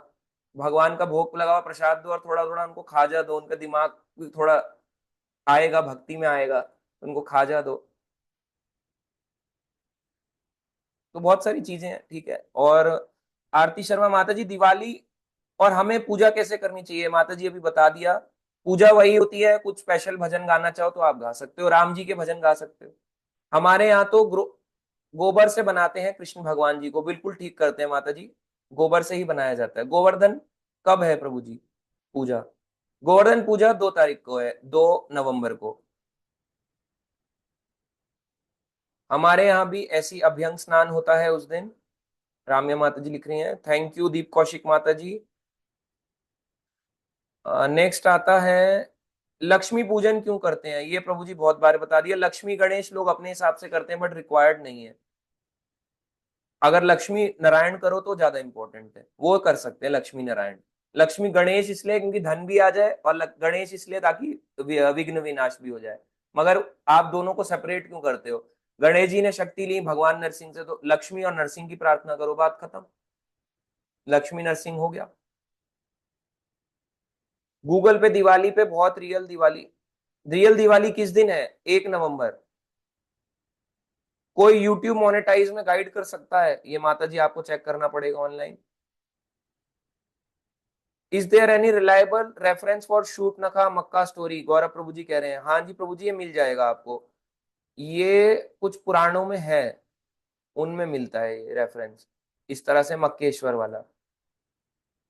स्पेशली ये जो महादेव वाली स्टोरीज होती हैं, ये शिव पुराण वगैरह में ज्यादा मिलती हैं। पर आप पूरा पढ़ने बैठोगे, इतना लंबा तो ज्यादा कोई पढ़ नहीं पाएगा, तो ये मिल जाते हैं स्टोरीज। प्रभु जी काऊ डंग को इंपॉर्टेंस क्यों देते हैं इतना? क्योंकि वो गाय का गोबर है, गाय पवित्र जानवर है, इसलिए देते हैं। ठीक है, गाय की भगवान पूजा करते हैं, इसलिए काऊ डंग को इंपॉर्टेंस देते हैं। आरती शर्मा माता जी, आरती शर्मा माता जी। हरे कृष्ण प्रभु जी। हाँ जी माता जी। प्रणाम प्रभु जी, मेरे को ये जानना था, जब हम लोग दिवाली पे आपने बोला लक्ष्मी नारायण जी की पूजा करनी चाहिए। हाँ जी। जैसे हम पहले पहले तो हम गणपति और उनकी करते थे। जब से भक्ति में आए तब तो हम श्री राधा गोविंद को और लक्ष्मी नारायण नरसिंह भगवानी नारायण नरसिंह और हाँ लक्ष्मी है बस मेरे ठीक पास। है। तो लेकिन प्रभु जी हमारे में तो जैसे एक दिया पूरी रात को जला के रखते हैं, क्या कोई दिक्कत वैसे नहीं है, पूजा है वही? तो जला सकते हो, कोई दिक्कत नहीं है। ज्यादा तेल डाल के जला के रख दो, कोई दिक्कत नहीं है। हाँ मतलब जैसे हम पहले प्रोसेस करते, पूरी रात बड़ा सा एक कर दिया सकते जला के रखते हैं, फिर उसके बाद कर कर सकते हैं ना? सकते हैं, हाँ। ठीक है, यही पूछना था मुझे, थैंक अच्छा, ठीक है, ठीक है। हरे कृष्णा माता जी। ने गौरव प्रभु जी का कोई क्वेश्चन है? हैंड रेस था आपका, हो गया? अच्छा, ठीक है, ठीक है। अभी एंड करते हैं। तो आने वाली दिवाली की आप सभी को बहुत बहुत शुभकामनाएं। सारे 5 दिन के फेस्टिवल्स की आपको बहुत बहुत शुभकामनाएं। अच्छे से बनाएं, खूब अच्छे से। और उसके बाद हम नेक्स्ट टू नेक्स्ट वीक मिलेंगे। बाकी आप सब क्वेश्चन पूछ सकते हैं पर्सनली ग्रुप में, और आपको इसका रिकॉर्डिंग भी जल्दी शेयर किया जाएगा। और हम और भी क्लासेस करेंगे अच्छी अच्छी। तो अच्छे से अपने दिवाली फेस्टिवल, दिवाली वीक को मनाएं, ठीक है? अभी के लिए हम एंड करेंगे। सभी चैंट कर सकते हैं, हरे कृष्णा हरे कृष्णा हरे कृष्णा कृष्णा कृष्णा हरे कृष्णा हरे हरे राम कृष्णा हरे राम राम राम हरे हरे। श्रीला प्रभुपाद की जय। जय ग्रंथराज श्रीमद् भगवत गीता की जय। आने वाली जय दिवाली महामहोत्सव की जय। जय नरक चतुर्दशी महामहोत्सव की जय। जय महामहोत्सव की जय। गोवर्धन पूजा की जय। गिरिराज जय जय। हरे कृष्णा प्रभु जी। हरे कृष्णा सभी भक्तों को। हरे कृष्णा प्रभु जी। कार्तिक महामहोत्सव की जय। जय यशोदा दामोदर की जय। जय निताई निताई गौर प्रेमानंदे हरि हरि हरि बोल। हरि हरि हरि बोल। बोल।